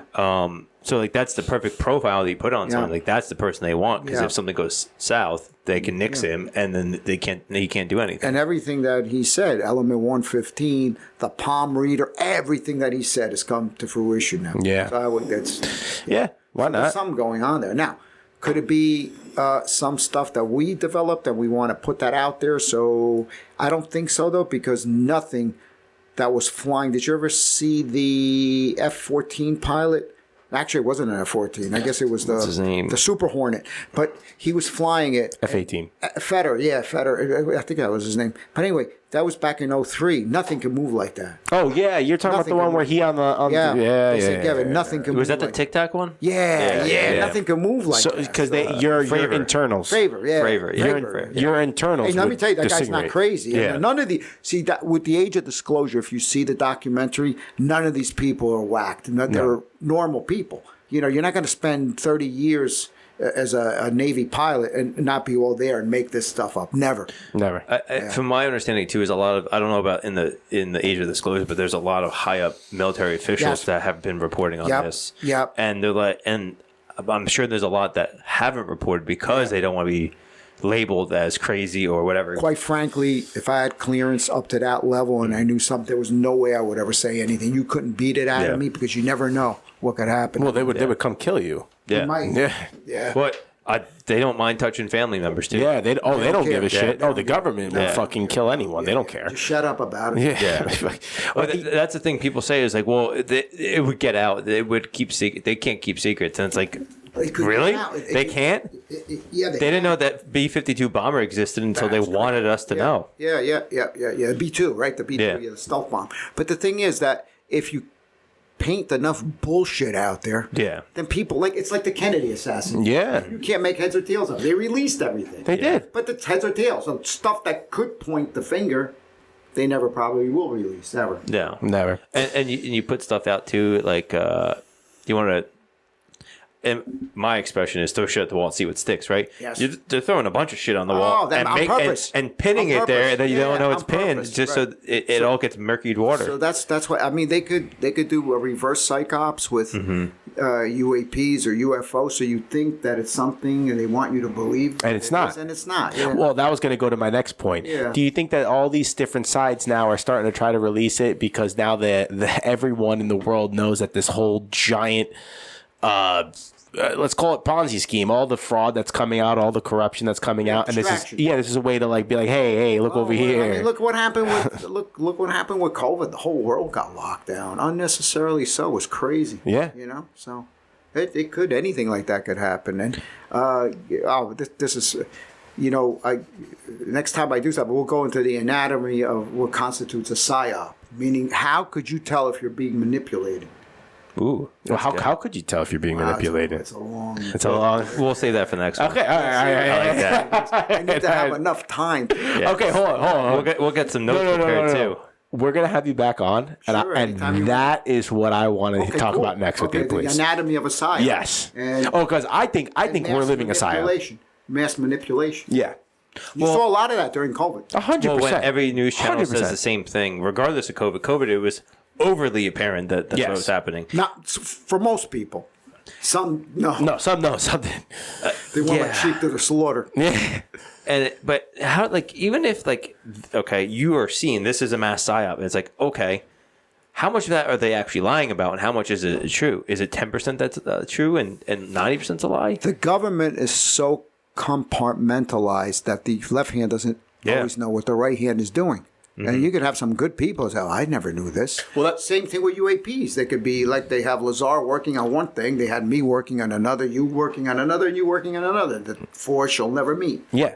Yeah. So it's like it goes back to the thing where the people at the top know what's going on, but you don't disseminate to the bottom. And some of the people at the very top, they're compartmentalized too. And I think that really what's been happening is I think that it's been a major funding for the military-industrial complex to do research, develop stuff, and they don't want to ruin that. So what happens is they only have to deal with a president for 4 to 8 years. A new administration comes in, and they could just brush them aside. And you want to know another, because that's a good point, but it's like another psychological, let's call it like a mind, lack of a better term, mind fuck, is when you talk about the military-industrial complex, which 100% exists, and very corrupt. Yeah. But it's like, well, how do you ensure that your military stays sharp? Well, you need to actually go to war. Yeah. So you start a war. You fund the war. Well, you make money with every war. You make money. Yeah. And it's so disgusting, 100%. But then it's like that whole opposite. It's like, all right, well, obviously the right answer is fuck it in general. Stop killing each other. Well, any president that's gone against that narrative. Oh, been killed. Kennedy, he was assassinated. They tried 3 times with Trump. There's got to be a 4th time. Yeah. Again, it's my opinion that there will be. Yeah. I don't know. He seems to be changing his tune a little bit. Do you think that's because he got... I think after that... No, I mean, he didn't start any new wars. He has used military power, but he ends it with one shot. No. What he's saying is he's changing the tune of I think Trump, when he was on his campaign initially, before he almost got killed several times, he was very much like, I can end this war in Ukraine the next day and all this. Now he's in, and I think after after the year, he's like, I need to change my tune. I think he's trying, but again, he didn't think that people would be so stubborn. Yeah, and I think that's why. I mean, he's ended many wars. Yeah, many wars. Yeah. The only one that's still hanging out, we got, all these people that were saying free Palestine. Well, they're not. There's no more killing there. Mm-hmm. So why aren't you out there saying, yeah, great? No, they're not. But anyway. The last war that has to get tackled is the Ukraine war and possibly Venezuela. Now, Venezuela, I'm in favor of that because I see what drugs and fentanyl can do. Mm-hmm. So you want to blow up a drug boat, I have no problems with that. But here's the thing. Do you think there's a point where it's like, because this is what we always got told, even when we grew up in the GWAT, there's always this war on terror, war on this, weapons of mass destruction, and then it always comes out to be a lie for the most part. So like, at what destruction in Iraq, there's none.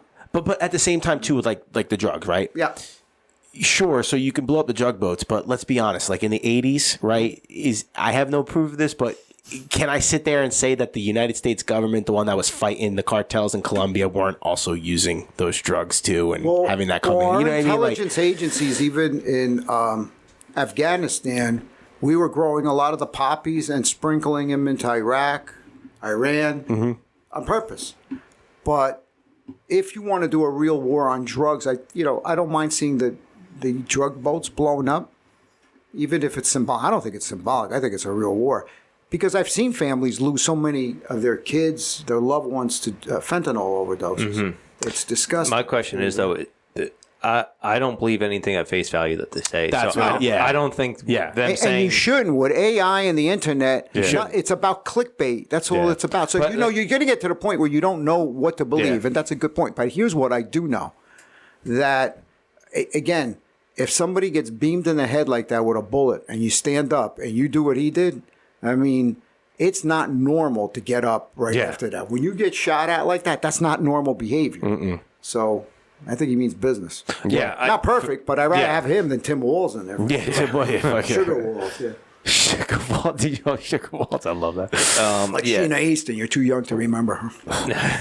That's funny. Yeah, so I don't know. I'm a little reluctant to believe that it is anything to do with drugs or drug cartels. Maybe not. I think it's, you know what it is? I'm reluctant too, because at this point, I think you're right, though. I think you're right. It's like, just let's keep the money home. No taxpayer dollars, nothing. Keep the money home. But be honest with us, what it's about. It's a side effect. The real issue is, it's a strangulation of Venezuela keeping oil prices up and them exporting their oil to people, quote, that they're not supposed to be. Because the only way we're going to stop that Russian war, if oil goes below $40 a barrel, it's the end. Because that's the number one way Russia makes any money. Yeah. So that's the end of that war. It's almost there. It's almost there. Gas prices are down a lot right now. Well, you also got to remember that in New Jersey, as of January 1st, thank you, politicians, we're paying 50 cents a gallon taxes. For every gallon that you pump, it's 50 cents of that is gallon. Did you guys know that? No. I did not know that. Yeah. That went up. That went up. Yeah, went up to 50 cents. Yeah. Yeah, I'm not surprised. So think about it. So say gas now for regulars maybe a $2.60, let's just say. Subtract 50 cents from that, so it's really $2.10. Yeah. When Trump left office in 2020, I have a picture of it. It was $1.85. Yeah, it was. Yeah. Okay. Well, they were heading for really good things. COVID came. No, I'm not surprised that they any way for them to pocket some money, because you can't tell me it's going. You got so many. You got so many government programs. Like this kid. I forgot his last name. Nick, the guy that did the video with the Fuentes. Not Fuentes.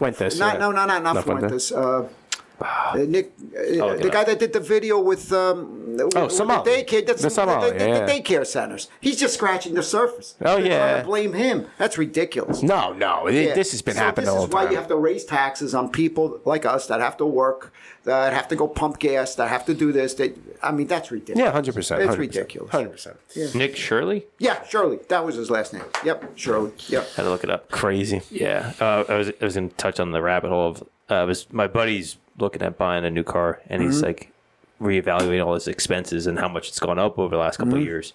And I don't know what it's called, but Murphy made a whole new thing when he came in that's why there's all these apartment complexes that were basically forced by the state. Yeah, the Mount Laurel decision. Yeah. They're all over the state. Yeah. They you know what they look like? I traveled to countries that had communism. Like Croatia was one that was the former Yugoslavia. They look like communist buildings. Yeah. And if that's your thing, that's cool. I don't care. But that's what they're like. And the shameful part of it is to house people like of your generation that will never be able to afford a house. That's what and it's shameful. My whole thing is that hopefully they'll all go out of business. And you can afford a house. And well, the problem is they came in and they're basically forced to be allowed, even if the town can't handle the infrastructure of it with schools and police and all that. And then they also have a tax loophole that they're tax advantage, and they're paying like pennies on the dollar on taxes, and they're locked in for 30 years. So all the school districts and everything that relies on those tax money for all those people living there aren't coming in. And the big thing is the schools, because it's each place puts in money towards the school system, the public school system. That's a whole another rabbit hole, but that's one of the big hits. So like the taxpayer is fronting all the force. So that's why taxes have gone up sky. I bought this house 3 years ago. It went up $1,000 every year. Absolutely. This was the first year it didn't go up. The house. My property taxes. My property taxes. Yeah. $1,000 every year. It started off at like $8,500. I'm almost at $12,000. That's disgusting. Yeah. That's horrible. Yeah, it's disgusting. That's $12,000. That's $1,000 a month. Yeah. That I paid to the state. So what happens is, like, you got to remember when people say communism. So collectivism. But think about it. You could pay off your house, no mortgage, but you're paying rent to the government. 100%. Yeah, try not to pay your property taxes. They'll foreclose on it. Yeah. I always float the solution as my general opinion is you don't pay, as soon as you have your house paid off, you don't pay property tax on your primary residence. Or like me, if you're 65 and over, you should at least pay a reduced rate. It should. You have no kids in school. You want to stay in If Jersey. you're collecting Social Security, you shouldn't have to pay your property tax. One property. Do if you you know, own like five, many people have moved out of New York in this area. They moved to Florida. They have so much money in Florida. They might not have to pay any property taxes, and also there is no state income tax. No wonder people are flocking. Yeah, but you know what the funny thing is? You just said something. I had no kids in school, right? Like in the school system, right? They're older. But it's so funny because who cares? And I say that respectfully, and not to you, just like, and that's everyone's comeback. It's, well, if we don't pay taxes, then you're what about the school? Dude, our school systems aren't that great. And our roads, if you're in Jersey, don't even tell me that the money's being spent on the roads are horrible. Now you can't even see. I mean, the dollar per mile, too, is the most expensive in the state. In the country, I mean. And you tell your friend that's going to get a new car, I'm it's those mobsters, though. That's why. Yeah, I know, right? I'm a car. They're very weakened now. The mob, though, very weakened. Yeah. The new cars, I don't like any of them, and I'm a car guy. Yeah. No, I don't like any of them. There's not one car that I could think of that I would own right now. Post-COVID, they COVID completely destroyed the car industry. Yeah, destroyed it. But also, it was Biden, too. Biden came in, and he mandated. What was it, the cafe laws or something like that? Yeah. And it was a huge push. We got fucked over in the last decade on a lot of bad policy. Yeah, my cars are very old. Yeah. I take care So of that's them. one thing Trump I liked is he's pushing for these small key car things. So like him or hate him, I think the car industry is going to make a big pivot from it, and not the big push on the EVs, which is not a bad thing. I don't like EVs. EVs aren't bad, but if your only goal is to only have EVs, you're going to cause a lot of issues. The problem with EVs is if it's real cold like it was last night, instead of a 300-mile range, you're only going to get a 90-mile range. I promise. Yeah. So it's a tool. Not everything needs a hammer. Sometimes you need a screwdriver. But we got screwed with the taxes from those buildings, health insurance and car insurance. All that stuff skyrocketed because Murphy put in some new policy where they have to COVID was $3 trillion in monopoly money. Yeah, that's what did it. Yeah, that changed the world. 100%. Yeah, $3 trillion. That's not based on anything. Yeah. And then how about it was a wealth transfer too, because all those big like Amazon and all those big corporations, they all stayed open while the mom and pops died. UPS, there are no more. And then the third factor too is all the utility prices have skyrocketed. The big thing in the last year was electric bills have gone up. And from my understanding is Murphy did something that caused a lot less production of in-state electricity or something like that. They did the wind. They did alternative stuff. They're trying to push that too. Yeah. But there was something else that happened where he shut down productivity or something like that, which basically he did some kind of policy that caused the increase in prices. Mm-hmm. Yes, his policies increased the prices. Yeah, it's not. It was basically an artificial increase, not because of anything. Not because not even from the $3 trillion printed. It was on top of that. Well, how about this too? Let's take one thing. He put that tweet out. He's like, when I came in office, minimum wage was $8. Now it's $15. It's like, okay, great. So 15. So now the store has to either fire those employees because they can't afford it, or raise the prices. So that's why the prices when you go out, the shit's gone up. People aren't going out that much anymore. No. I'm not going to. The price is so high. That's the anatomy of the height. 100%. How much are people going to go out for breakfast, for example, at a diner for, say, 6 people that used to cost $100, now cost $300? They're not going to do that anymore. No, it's crazy. Stay home. 50 cents for a cup of coffee. Or Uber Eat it for $30. Well, that's the wild part, right? It's crazy, man. Is both things are happening. Not as many people going out, but more people. Obviously, more people doing Uber Eats because it never existed to now it's existing. But a lot of people using Uber Eats, a lot of people. And then, but eating out in restaurants are all-time low. We're in a weird recession. This is not a typical recession. There's a restaurant on Route 10 that, you needed 6 months to get a reservation. You walk in, hey, can I have... they pop you. Get out. Now you could just walk in because nobody's going to pay that kind of money. Yeah. I ordered it was some burrata bowl. Yeah, I love that. Now listen to this, Joe, right? I had like this, right? It was like $30 and you get 4 of them, right? I was there with my family. I go, that's the appetizer? He goes, yeah. I go, give me 5 of those. He goes, 5? I go, yeah, we want to eat. We don't want to like sit there and cut a golf ball in half. This is a melon ball. You know what I mean? Yeah. That's the thing that drives me nuts. It's like, that's a melon ball. That's fine. I don't care what the price is, but like it was $1,000 for me and my family. Yeah, that was the last time I ever go in there. No, Yeah. but it's And it'd like be good if I got good food. Fuck but yeah. shit. No, I know what you're about let to say. me eat. Like the small Yes. portions, fine. If you want to charge me, but like don't serve it like that's supposed to feed 15 people. Yeah, get fucked. You know, like It's like what? Yeah. And same thing with cars. So like you Yeah. get like a BMWs are beautiful. What I'm not picking on them, but the parts are all plastic now. They're gonna fall apart. I gotta go with you to Alfa Romeo when I'm ready. Let's go. When I'm ready, because you're the only I one had who the told me that it was great. Giulia, and I had the Maserati. They're great cars. So hold on, the Maybe Giulia. get a used Giulia. Man. That's what I'm gonna say. Yeah. I want to use Giulia, but you're the only one who told me that the Alfa Romeo didn't give you problems, and so now I want to go Let with me tell you. you about that sedan. It's probably the best handling sedan I ever drove. Yeah. And I flogged it. I mean, it was great. It's right up there with it handles like a Porsche. Fucking love that. Great job, man. Yes, sir. I can see you in that. I'm going with you when I'm ready. Let's go. I know the guy. Let's Okay. go. All right. Yeah. Let's go. Absolutely. Hell yeah. You hear it Then first. We'll go to the restaurant. Joe's in a Maserati. Get some melon balls. It's gonna be an expensive day, huh? Let's go, baby. I'll do it. I'm gonna use try a to pay down with payment at fiat the currency. restaurant. Yeah. Oh god, that's too funny. Yeah. So you got to be careful. I think you got to pump the brakes. I mean, the economy has to go down before it gets better. So that's Yeah. I think the People still- millennials we're taking the brunt of it. I think the next generation's gonna be set up in a good position. They're coming into the workforce now. the Gen Z. You mean? Yeah. Oh, you took the brunt of the hit. Yeah, the Gen I- Z's coming in the workforce. My brother-in-law and his friends, dude, they're all engineers, but they're already making 6 figures and they're 2 years out. And I'm like, this was a joke. They Like, don't think that's enough. no, because it's not. Inflation in the last Killed 10 you. years is fucking ridiculous. You know something like let's just say back in the 90s, I was doing fantastic. I mean, look, back then, if you were making 200,000, 300,000, 400,000, you were considered wealthy. Yeah. Not no more. Yeah. You were considered very wealthy. Yeah. 200-300, it's like $1 million now. Yeah. Exactly. It's wild. Who's talking? The Tate brothers were talking. I know they're not popular with Yeah. some people, but they were talking about like you were very healthy. Wealthy, and yeah. wealthy back then. But now it's not enough. It's just Yeah. just barely made. To me, that's a lot of money. Yeah. That's a lot of money.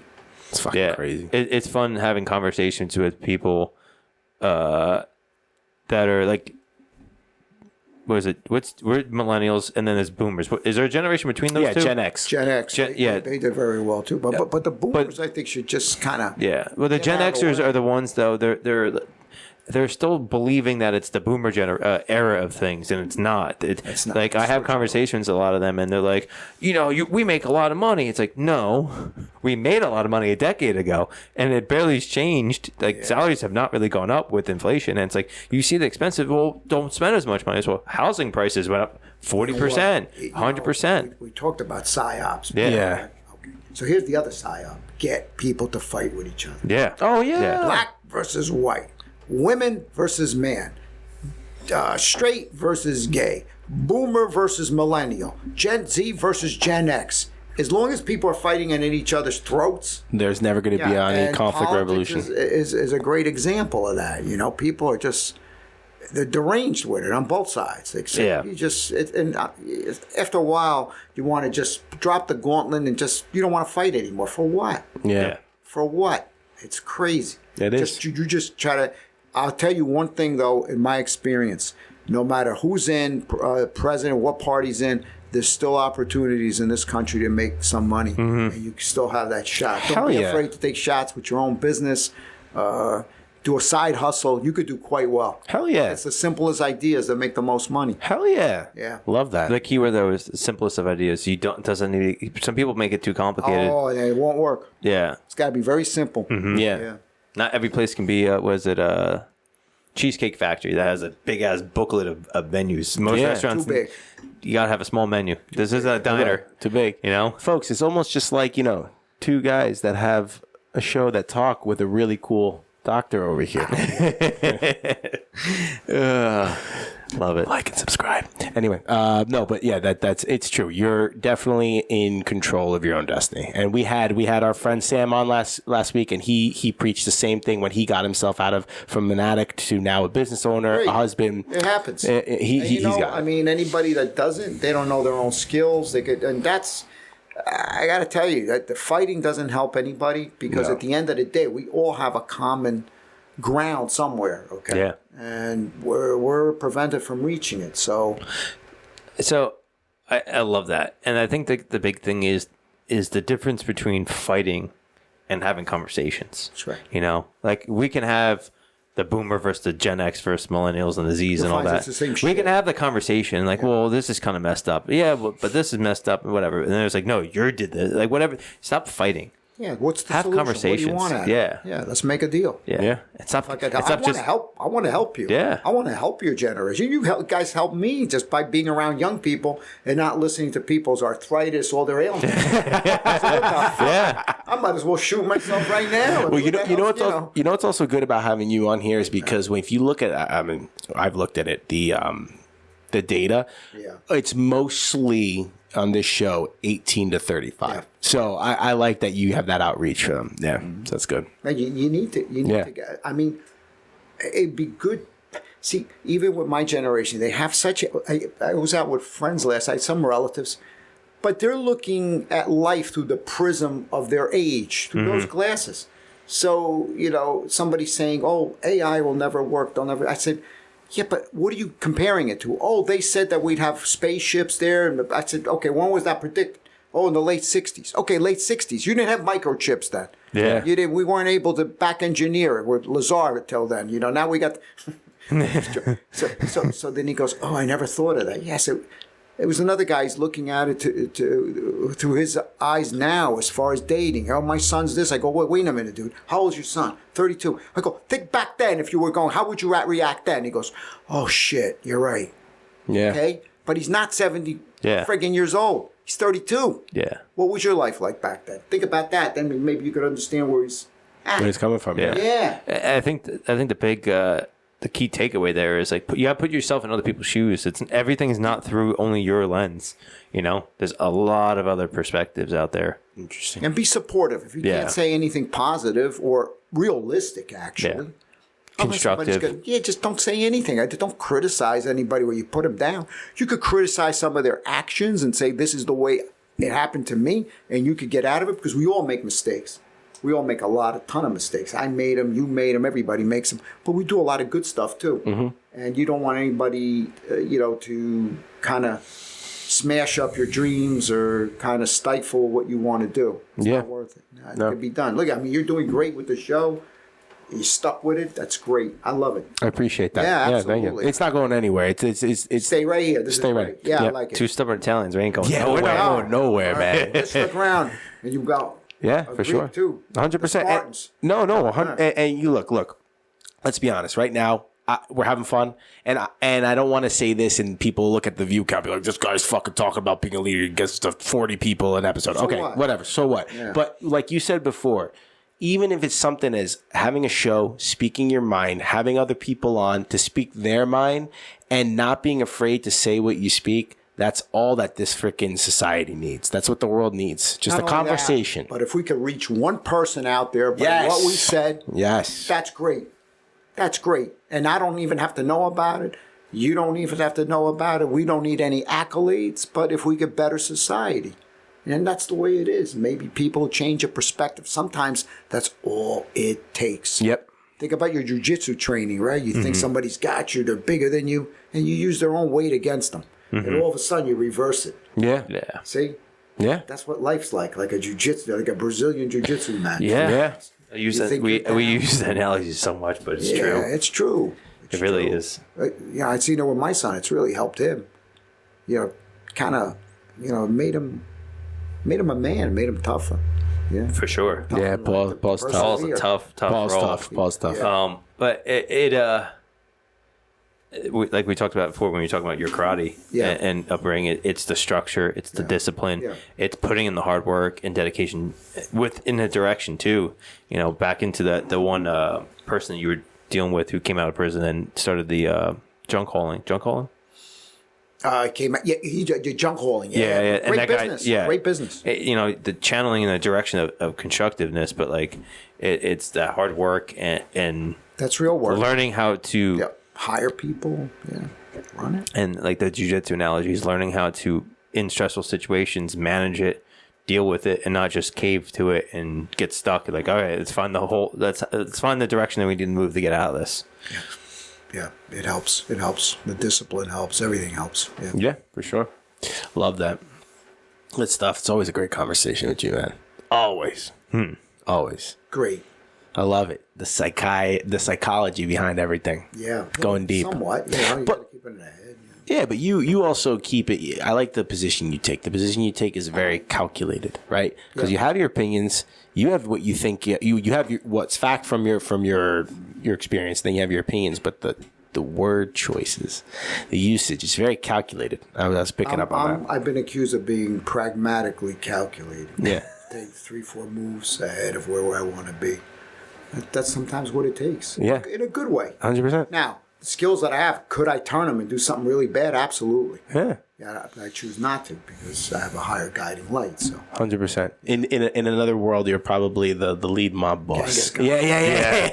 Yeah. Well, the Spartans were actually the Greeks were very, how do I put it? They were tough fighters, but they would have mercy on their enemies. Yes. Yes. I remember hearing about ruthless. that. Yeah. Fuck. That's Ruthless, awesome. but merciful. Ruthless but merciful. Yeah. Love that.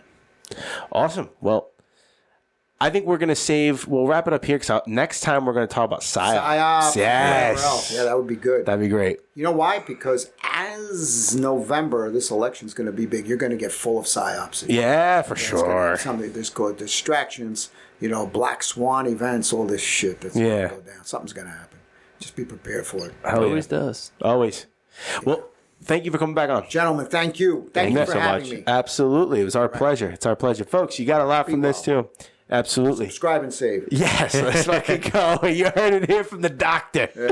Like and save and subscribe, whatever. Yes, I fucking love it. Dr. Gus, thank you for coming on again, folks. Welcome, thank you for having me. Absolutely. It's our pleasure. This is great. You're going to learn about PSYOPs 2 on the next episode. And if you haven't already, episodes 10, 18, and 71, and 210, not 2010, because I know how to talk this time. Thank you for coming in. We love you guys. See you next week. Enjoy.